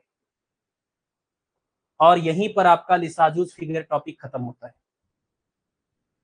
जितनी भी चीजें आपने पढ़ी, जितने भी आपने कंडीशंस पढ़े हैं, अब आप इनके सवाल या तो इन कंडीशंस को डायरेक्टली याद रखते हुए सॉल्व करिए, या तो जो जो काम हमने किया है आपको न्यूमेरिकल में भी यही काम करना पड़ेगा हर बार।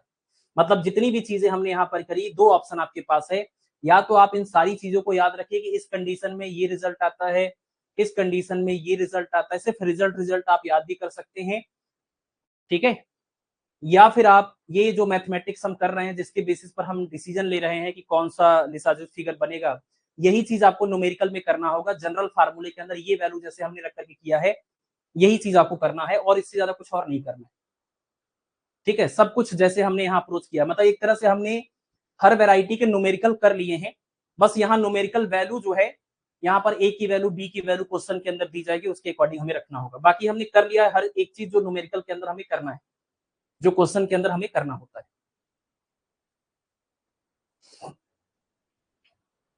ठीक है। शॉर्टकट इसका यही है,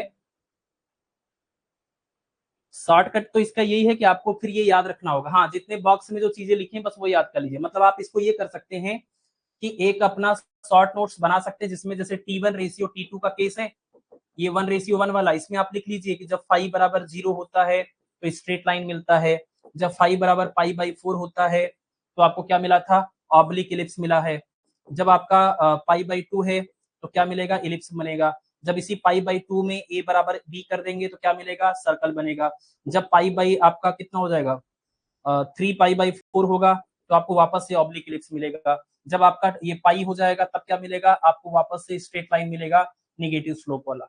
सारी कंडीशन ऐसे एकदम मुहजवानी याद कर लीजिए। दूसरा 1:2 वाले में आपने कहा क्या कहा, जब फाई बराबर 0 है तो क्या मिलेगा, फिगर ऑफ 8 मिलेगा, जब फाई बराबर पाई/2 है तो क्या मिलेगा, पैराबोला बनेगा, जब फाई इक्वल टू कितना है आपका ये 3 पाई/2 है तो क्या मिलेगा, फिगर ऑफ 8 मिलेगा वापस से, फिर आपका फाई इक्वल टू कितना है, आपका ये पाई है तो क्या मिलेगा, आपका पैराबोला मिलेगा। बस ऐसे आपको इतना याद रखना है, इतना तो हमने पढ़ा है, ये इतना ही तो पढ़ा हमने अभी पिछले 1 घंटे के अंदर। और उसके बाद जनरल इक्वेशन याद कर लीजिए, अगर ये भूल जाए आपको तो जनरल इक्वेशन में वैल्यू रखिए, आंसर निकालिए।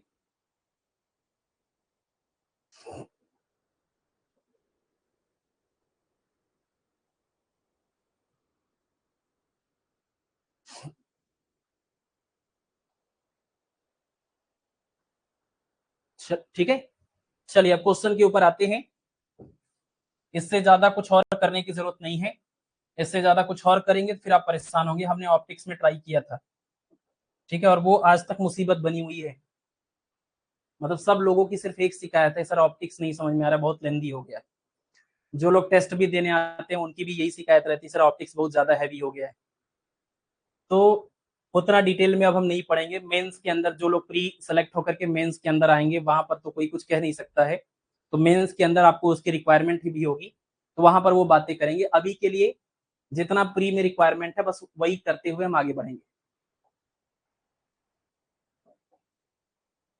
चलिए 10-11 क्वेश्चन है, और ये जो क्वेश्चन है a+b का स्क्वायर, एक सेकंड चेक करते हैं क्या हो गया, कोई मिस्टेक हो गया है। अच्छा ये ना,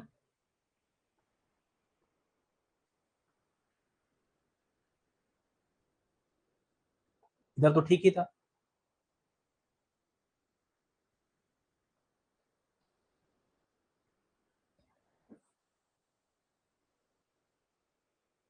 अब ठीक है ना, ये छूट गया था, यहाँ पर भी छूट गया था और इधर भी छूट गया था।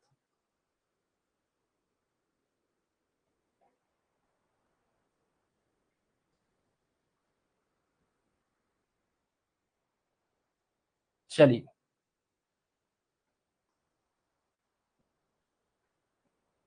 आइए क्वेश्चन के ऊपर आते हैं।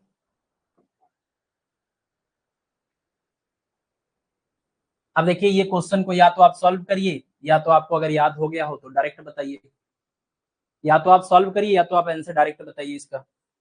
जैसे आप देखिए जरा, ये सवाल जो है, इस सवाल के अंदर आपको एक्स और वाई दोनों परपेंडिकुलर डायरेक्शन में जो एसएचएम है वो इक्वेशन दिया है, x equal to 2 sine omega t, और क्या दिया है, वाई इज इक्वल टू दिया हुआ है आपका 2 साइन ओमेगा टी प्लस में है पाई/4। ठीक, अगर हम बिना इसको सॉल्व किए कैसे, हम अगर जैसे अगर हमने याद कर रखा है तो उसके हिसाब से कैसे करेंगे। पहले तो आप देखिए, ये एक्स डायरेक्शन में एसएचएम है, ये वाई डायरेक्शन में एसएचएम है, यानी दो परपेंडिकुलर एसएचएम का केस है, तो लिसाजू फिगर बनेंगे। इसमें भी फ्रीक्वेंसी की बात करेंगे तो इसका ओमेगा है, इसका ओमेगा है, दैट मीन्स फ्रीक्वेंसी या टाइम पीरियड का रेशियो जो है ये 1:1 का एग्जाम्पल है। और इस 1:1 के एग्जाम्पल में फेज का डिफरेंस कितना है, फेज का डिफरेंस आपका पाई/4 है। एम्पलीट्यूड की बात करें तो एम्पलीट्यूड यहाँ पर ए और बी क्या है, बराबर है। चलिए तो ए और बी बराबर है, फेज का डिफरेंस पाई/4 है, तो क्या बनेगा, याद है आपको, जब ये रेशियो 1 का रेशियो होता था, फेज डिफरेंस की जब वैल्यू हम लेते थे, फाई इक्वल टू 0 लिया था तो क्या बना था, स्ट्रेट लाइन बना था। ठीक है ना, यहाँ पर हम बार बार आपको बताएंगे तो याद भी हो जाएगा आपको। जब टाइम पीरियड का रेशियो कितना हो, 1:1 हो, उस कंडीशन में फेज डिफरेंस फाई बराबर 0 होने पर स्ट्रेट लाइन मिलेगा विद पॉजिटिव स्लोप, और पाई/4 पर क्या मिलेगा आपको, ऑब्लिक इलिप्स मिलेगा। आपको क्या मिलेगा, ऑब्लिक इलिप्स मिलेगा। फिर आपका फाई इक्वल टू जब आपने लिया 2π/4 दैट मीन्स π/2, तो इस π/2 में आपको क्या मिला, इलिप्स मिला, दैट इज स्टैंडर्ड इलिप्स। उसमें भी अगर हमने एक कंडीशन इसी में और ऐड कर दिया a = b, तो क्या बन गया था, फिर सर्कल बन गया था। फिर इसके बाद आपने क्या कंडीशन देखा कि अगर हम फाई की वैल्यू कितनी ले लें, ये 0π/4 2π/4 के बाद आया था 3π/4, तो 3π/4 में वापस से क्या बना था, उल्टे डायरेक्शन वाला ऑब्लिक इलिप्स बना था। यहाँ पर भी क्या बना था, ऑब्लिक इलिप्स ही बना था। और पांचवी वाली कंडीशन में जब फेज डिफरेंस हमने कितना लिया था, पाई के बराबर, तो उसमें क्या मिला था आपको, स्ट्रेट लाइन मिला था विद निगेटिव स्लोप। इसमें भी स्ट्रेट लाइन मिला था, ये निगेटिव स्लोप वाला और ये पॉजिटिव स्लोप वाला। इतनी कंडीशन तो आपने पढ़ा 1:1 में। अब ये सवाल आपका आसान हो जाएगा अगर ये चीजें याद हो। अदरवाइज फिर एक ही ऑप्शन है, जनरल इक्वेशन के अंदर फाई की वैल्यू रख करके सॉल्व करना पड़ेगा, फिर पता चलेगा। तो ये इसका आंसर क्या होगा, इसका आंसर होगा ellipse. Option number A correct हो जाएगा, ठीक है ना।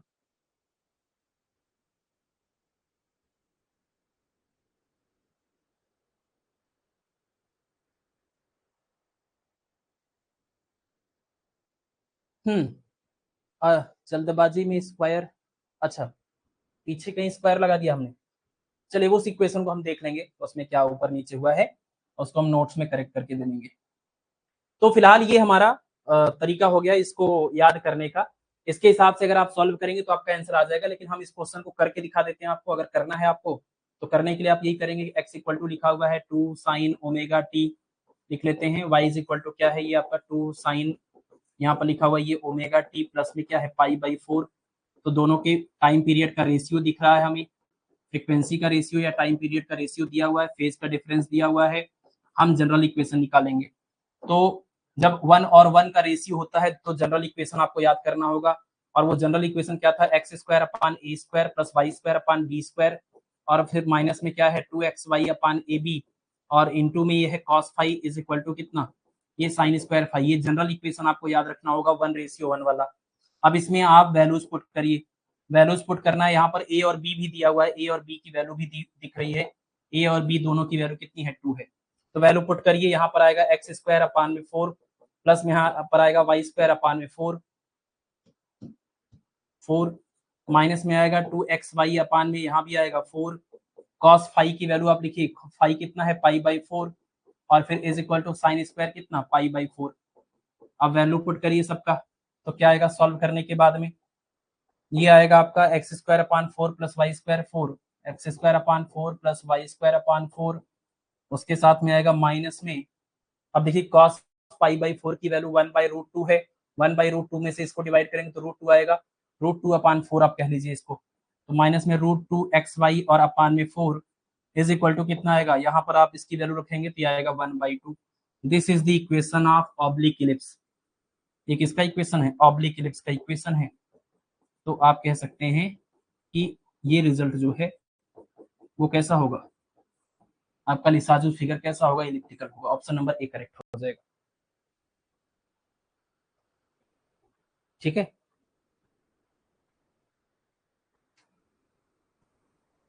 10 12 13 क्वेश्चन है कुल मिलाकर के, ज्यादा टाइम नहीं लेंगे हम, आपको इसी बेसिस पर बता देते हैं, जैसे आप अगर आपने याद कर लिया है तो।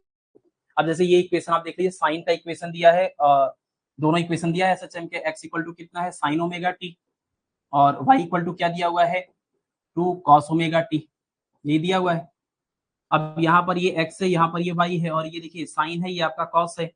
एक काम कर सकते हैं, अगर आप इसको आसानी से सॉल्व करना चाहते हैं, जरूरी नहीं कि आप अपने हमेशा फार्मूले से ही करिए। आप देखिए बड़ा आसान हो जाएगा, इसलिए हमने आपको मैथमेटिकल डेरिवेशन छोटा सा बताया भी था कि कभी कभी क्या होगा कि इस तरह का कुछ, भाई आपको कुल मिला के एक्स और वाई को कंबाइन ही तो करना है, आपको कुल मिलाकर के एक्स और वाई को कंबाइन करना है ताकि आप इक्वेशन निकाल सके और उस इक्वेशन से बता सके लिसाजूस फिगर कैसा बनेगा। तो अगर इस इक्वेशन नंबर 1 और इस इक्वेशन नंबर 2 को आप देखिए जरा, अगर हम इनको स्क्वायर करके जोड़ दें तो, अगर हम इनको स्क्वायर करके जोड़ दें तो क्या मिलेगा, यहाँ पर मिलेगा x² और यहाँ पर मिलेगा y²/4 इज इक्वल टू, यहाँ पर मिलेगा sin² ωt और यहाँ पर आएगा cos² ωt, दोनों मिलाकर कितना हो जाएंगे 1 हो जाएंगे, ये वैल्यू हो जाएगी 1। तो क्या मिला इक्वेशन, x²/1² plus y²/2² is equal to, यहाँ पर मिला 1। ये क्या है, ये आपका इलिप्स ही तो है। तो आपको ना तो किसी फार्मूले की जरूरत थी, किसी भी तरह की कोई चीज की जरूरत ही नहीं थी। यही बात हमने आपको शुरुआत में बताया है कि जरूरी नहीं है कि आपको जनरल फार्मूला या सारी चीजें याद ही हो, बिना ये भी कर सकते हैं, बिना उन फार्मूलों को याद किए भी आप कर सकते हैं। ठीक है, हमने क्या किया, इसको बस हमें दिख गया कि sign omega T cos omega T दोनों का स्क्वायर करेंगे तो 1 हो जाएगा, तो स्क्वायर कर दिया, इधर भी स्क्वायर करके जोड़ दिया, हमें मिल गया इलिप्स का इक्वेशन। नेक्स्ट क्वेश्चन नंबर आप देखिए अगला 3, the Lissajous figure is found by the equation this and this, what is the frequency ratio, frequency का रेशियो बताना है। फ्रीक्वेंसी क्या होता है, ओमेगा टी। तो ये देखिए x इक्वल टू क्या लिखा हुआ है, x इक्वल टू लिखा हुआ 3 sin 2 पाई टी, और यहाँ पर लिखा हुआ y इज इक्वल टू क्या लिखा हुआ है 4 sin और 4 पाई टी, और प्लस में कितना है पाई बाई 2। अगर आप इसको कंपेयर करें तो ये देखिए a sin omega T, b sin omega t plus 5, अगर हम इसको लिख दें a sin ये ओमेगा टी, यहाँ पर लिख दें ओमेगा x वाला केस है तो x बोल दीजिए, b sin ओमेगा ये y वाला इक्वेशन है तो y लिख दीजिए, प्लस में ये 5 हो जाएगा। कंपेयर कर लीजिए तो आपको मिल जाएगा एम्पलीट्यूड a की वैल्यू कितनी है 3 है, b की वैल्यू भी कितनी है आपका ये 4 है, ठीक है ना। और फ्रीक्वेंसीज की बात करें, पहले वाले एसएचएम की फ्रीक्वेंसी 2 पाई है, दूसरे वाले एसएचएम की फ्रीक्वेंसी एंगुलर फ्रीक्वेंसी 4 पाई है, और दोनों के बीच का फेज डिफरेंस कितना है पाई बाई 2 है। रेशियो निकालने की बात है तो ओमेगा एक्स अपान में ओमेगा बाई 1 और 2 का रेशियो है क्या है 1:2, ऑप्शन नंबर बी। देखिए इसमें क्या है अगले सवाल में, a Lissajous figure is used for the measurement of, किस लिए इसका इस्तेमाल किया जाता है, एम्पलीट्यूड और फ्रीक्वेंसी निकालने के लिए, सिंगल वेव का नहीं, phase difference and frequency ratio of two wave, दो वेव के बीच का फेज डिफरेंस कितना है, उनके टाइम पीरियड या फ्रीक्वेंसीज का रेशियो कितना है, इसी चीज के लिए होता है। स्टार्टिंग में डिफिनीशन के साथ में ही ये बात लिखी है, ठीक है ना। लिसाजुस फिगर का इस्तेमाल किया जाता है फेज डिफरेंस निकालने के लिए, टाइम पीरियड और फ्रीक्वेंसीज का रेशियो निकालने के लिए इसको हम इस्तेमाल करते हैं। नेक्स्ट है हमारा क्वेश्चन नंबर 5, कह रहे हैं if the Lissajous figure is a straight line then with a positive slope then the phase difference between the two waves is, अगर ये बात आपको याद हो तो अच्छी है, बिना उसके आप कर ही नहीं पाएंगे। बताइए आपको स्ट्रेट लाइन और पॉजिटिव स्लोप के साथ कब मिलेगा, ये तब मिलेगा जब T1 और T2 के केस में, जब T1 रेशियो T2 1:1 था और उसमें a की वैल्यू b के बराबर नहीं थी, वैसे ये लिखने की जरूरत नहीं है, और फाई की वैल्यू कितनी थी 0 के बराबर, तब आपका आया था क्या, तब उस केस में आपका इक्वेशन ये आया था y बराबर कितना b अपान a इंटू में x, यानी straight line with positive slope, ये केस तभी आया था, याद है। तो वही है जनरल इक्वेशन के अंदर आप अगर ये वैल्यूज रखेंगे तो आपको ये मिलेगा, फिर आपको पता चलेगा फेज डिफरेंस 0 होना चाहिए, टाइम पीरियड का रेशियो 1:1 होना चाहिए, ठीक है। नेक्स्ट आप जरा बताइए, when the Lissajous figure is perfect circle then the phase difference between the two waves is, perfect circle कब मिलेगा, सर्कल का केस कब बनता है, जब T1 रेशियो T2 1:1 हो और फेज डिफरेंस कितना हो, फेज डिफरेंस हो आपका पाई बाई 4, पाई बाई 4 ही था ना, नहीं पाई बाई 4 में ऑब्लिक आपको इलिप्स मिला था और पाई बाई 2 में इलिप्स मिला था, यहाँ पाई बाई 2 रहेगा, पाई बाई 2, और a is not equal to b, तब आपको मिला था स्टैंडर्ड इलिप्स, इसी केस में क्या मिला था स्टैंडर्ड इलिप्स।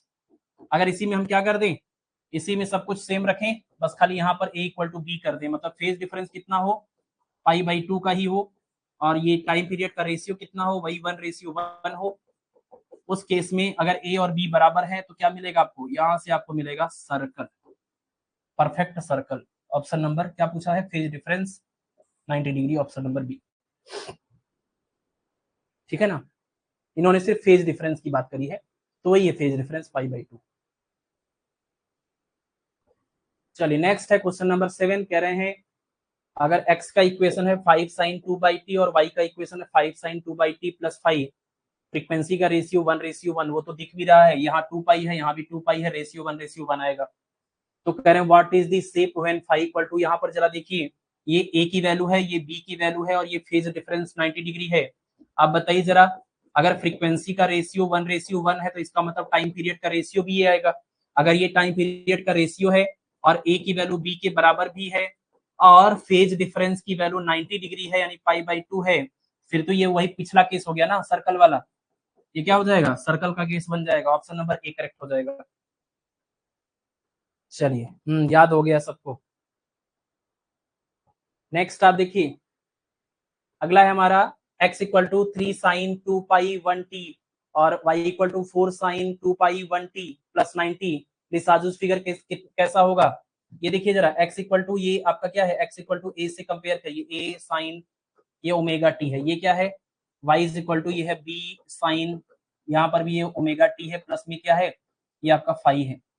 तो साफ साफ दिख रहा है कि दोनों में ओमेगा हमने क्यों लिखा, क्योंकि यहाँ भी 2 पाई है, यहाँ भी 2 पाई है, तो सेम फ्रीक्वेंसी है, मतलब कि टाइम पीरियड का रेशियो कितना है, टाइम पीरियड का रेशियो है 1:1। और ए और बी की वैल्यू कितनी है, ए की वैल्यू 3 है, बी की वैल्यू 4 है।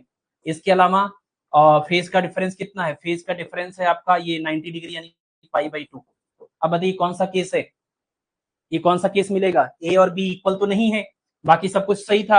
अगर ये ए और बी इक्वल होते तो सर्कल बन जाता, ए और बी इक्वल नहीं होगा तो स्टैंडर्ड इलिप्स बनेगा। ये क्या बनेगा, स्टैंडर्ड इलिप्स बनता है इस केस में, तो ऑप्शन नंबर बी करेक्ट हो जाएगा। नेक्स्ट है, अच्छा आप सोच रहे हैं कि क्या याद करना ही जरूरी है, तो नहीं, ऐसा जरूरी नहीं है। आप इस इक्वेशन को देखिए, जनरल इक्वेशन के अंदर T1 ratio T2 equal to 1:1 वाले केस में आप ए की वैल्यू, बी की वैल्यू, फाई की वैल्यू रखिए, सॉल्व करिए, इक्वेशन इलिप्स का मिलेगा, वहां से डिसाइड होगा। लेकिन अगर याद है तो ज्यादा बेटर है। नेक्स्ट है, the condition for a circle in 1:1 Lissajous figure is equal amplitude and 90 degree. Equal amplitude and phase difference 90 degree के केस में क्या बनता है, सर्कल बनता है।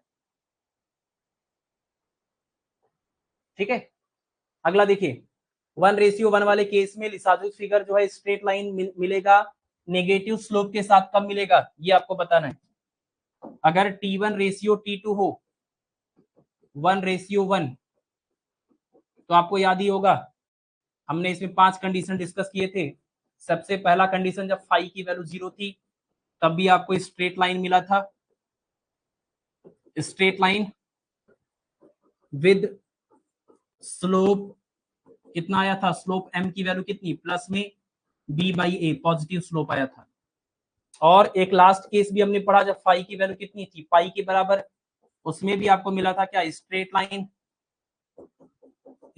लाइन विद स्लोप, कैसा स्लोप था इसका, नेगेटिव स्लोप था, माइनस में b/a के बराबर। ठीक है, तो ये केसेस आपको याद रहेगा, तो अच्छा है। नेगेटिव स्लोप का केस आपको तब मिलेगा जब फेज डिफरेंस कितना होगा, 180 डिग्री यानी पाई के बराबर। ऑप्शन नंबर सी करेक्ट हो जाएगा।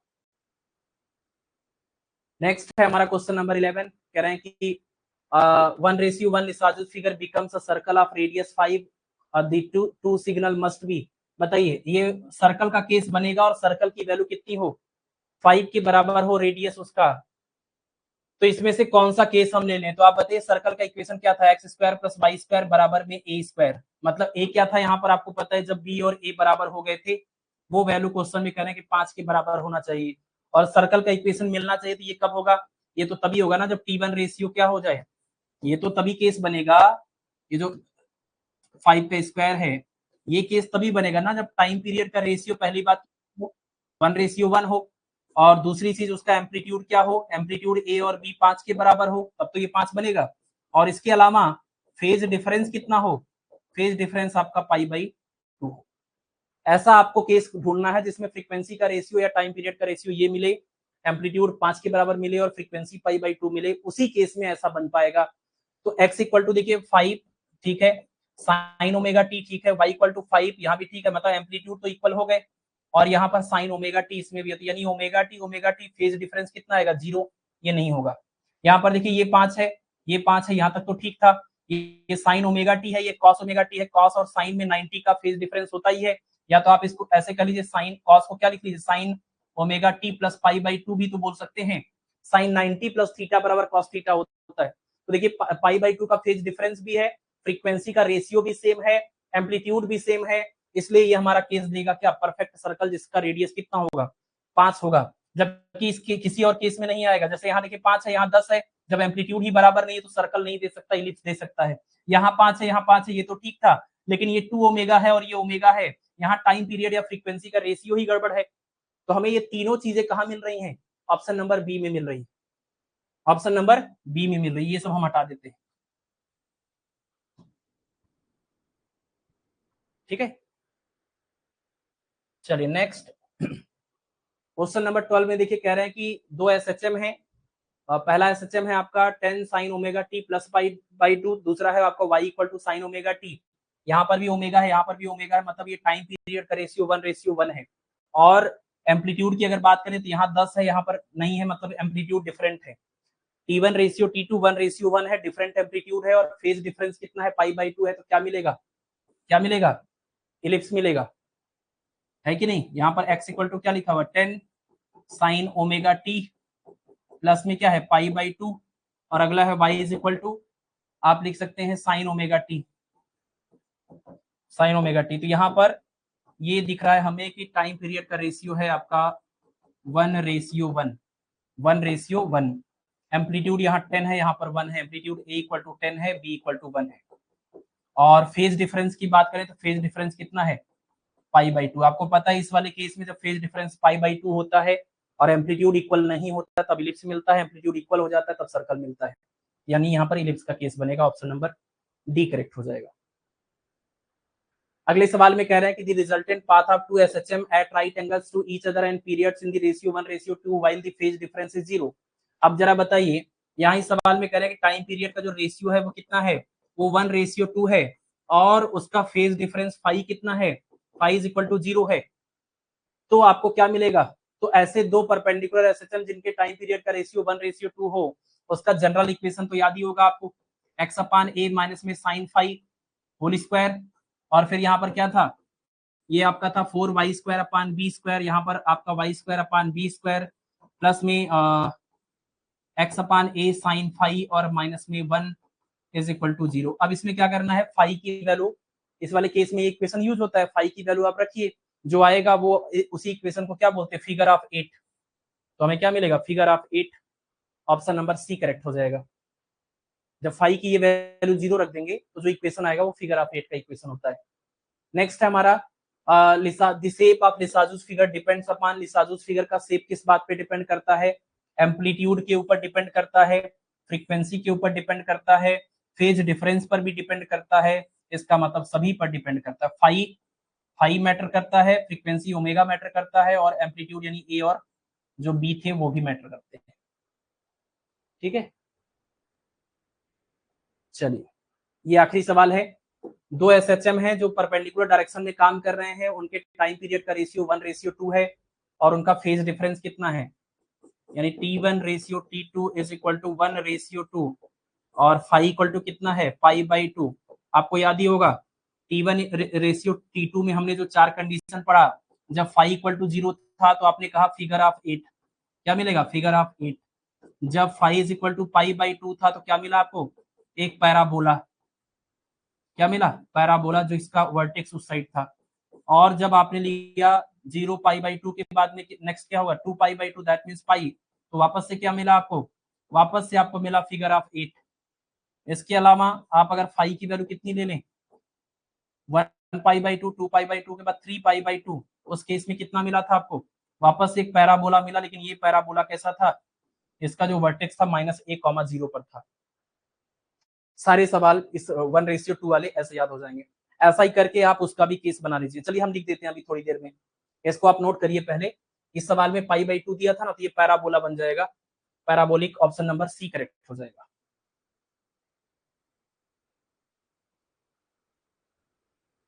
ठीक है, चलिए हम आपको शॉर्ट में लिख कर दे देते हैं, बस दिन भर आप इसको याद करते रहिए, याद हो जाए तो इतनी सारी मुसीबतें आपको नहीं आएंगी। बाकी अगर कहीं पर कंफ्यूजन होता है तो जनरल इक्वेशन के अंदर वैल्यू रख करके आप निकाल सकते हैं। और कई बार ऐसा भी केस बनेगा जहां इक्वेशन की भी जरूरत नहीं है, जो भी इक्वेशन दिया है उसको आप आपस में सॉल्व करके किसी भी तरह सॉल्व करिए, एक्स और वाई को आपस में रिलेट कर लीजिए, वही आपका क्या हो जाएगा, आंसर हो जाएगा। ठीक है, अच्छा ये यही बोल रहे थे ना आपने, कहाँ गड़बड़ किए थे हम, a² plus b², a plus B का होल स्क्वायर, अच्छा a प्लस बी का होल स्क्वायर, हमें लगा ये छूटा हुआ है।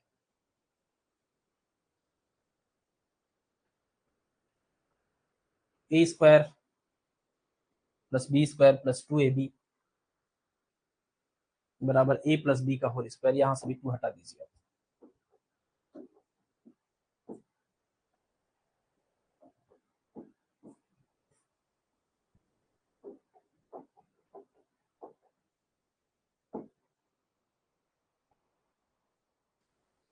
चलिए एक काम करते हैं, यहाँ पर हम एक समरी आपके लिए बना देते हैं, आप इसी को बस याद कर लीजिए कि जब T1 रेशियो T2 का केस हो 1:1, ठीक है, जब ये केस हो तब आपको क्या लिखना है। तो इसमें फाई इज इक्वल टू 0 के केस में आपको मिला था क्या, स्ट्रेट लाइन और पॉजिटिव स्लोप, या हम शॉर्ट में लिख दे प्लस एम पॉजिटिव स्लोप। फिर आपने लिया फाई की वैल्यू कितनी, फाई की वैल्यू आपकी थी पाई/4, तो आपको मिला ऑब्लिक इलिप्स। फिर आपका केस क्या था, फाई इज इक्वल टू पाई/2, इसमें आपको मिला क्या, इलिप्स। इसी में अगर हम कर दें फाई इज इक्वल टू पाई/2 and A equal to B, तो क्या मिल गया था, सर्कल। यानी ये आपका पहला केस हो गया, ये दूसरा केस हो गया, ये तीसरे केस में ही 2 पार्ट हमने बना दिया। और फिर चौथा केस आपका एक था, चौथे केस में क्या था, फाई की वैल्यू थी आपकी पाई/4 के हिसाब से चल रहे हैं, तो 2 पाई/4 के बाद यहाँ पर आएगा 3 पाई/4, इसमें क्या मिला था, ऑब्लिक इलिप्स।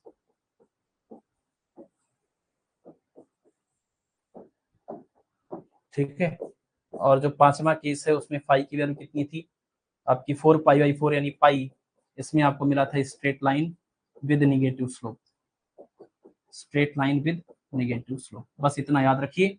और यहाँ पर आपका हो जाएगा T1 रेशियो T2 का केस, दैट इज 1:2। और इस केस में क्या था, इस केस में आपको 4 कंडीशन आपने देखा,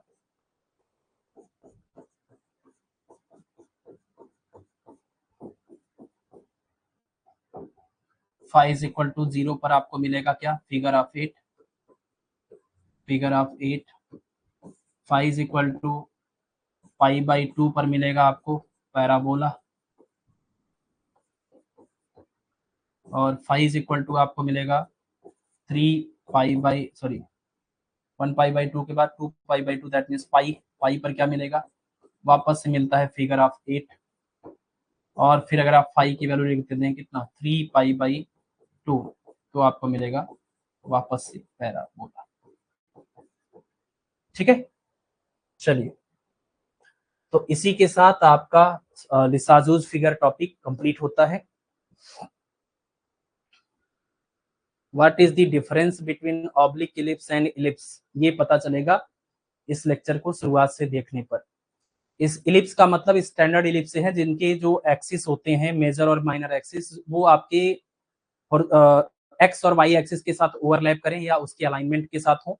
ऑब्लिक इलिप्स जो है, ऑब्लिक मतलब टेढ़ा होता है, तो टेढ़ा इलिप्स आपको मिल रहा है, यानी उसके जो एक्सिस होते हैं इलिप्स के, मेजर और माइनर एक्सिस, वो एक्स एक्सिस के साथ कोइंसाइड नहीं करते, है ना।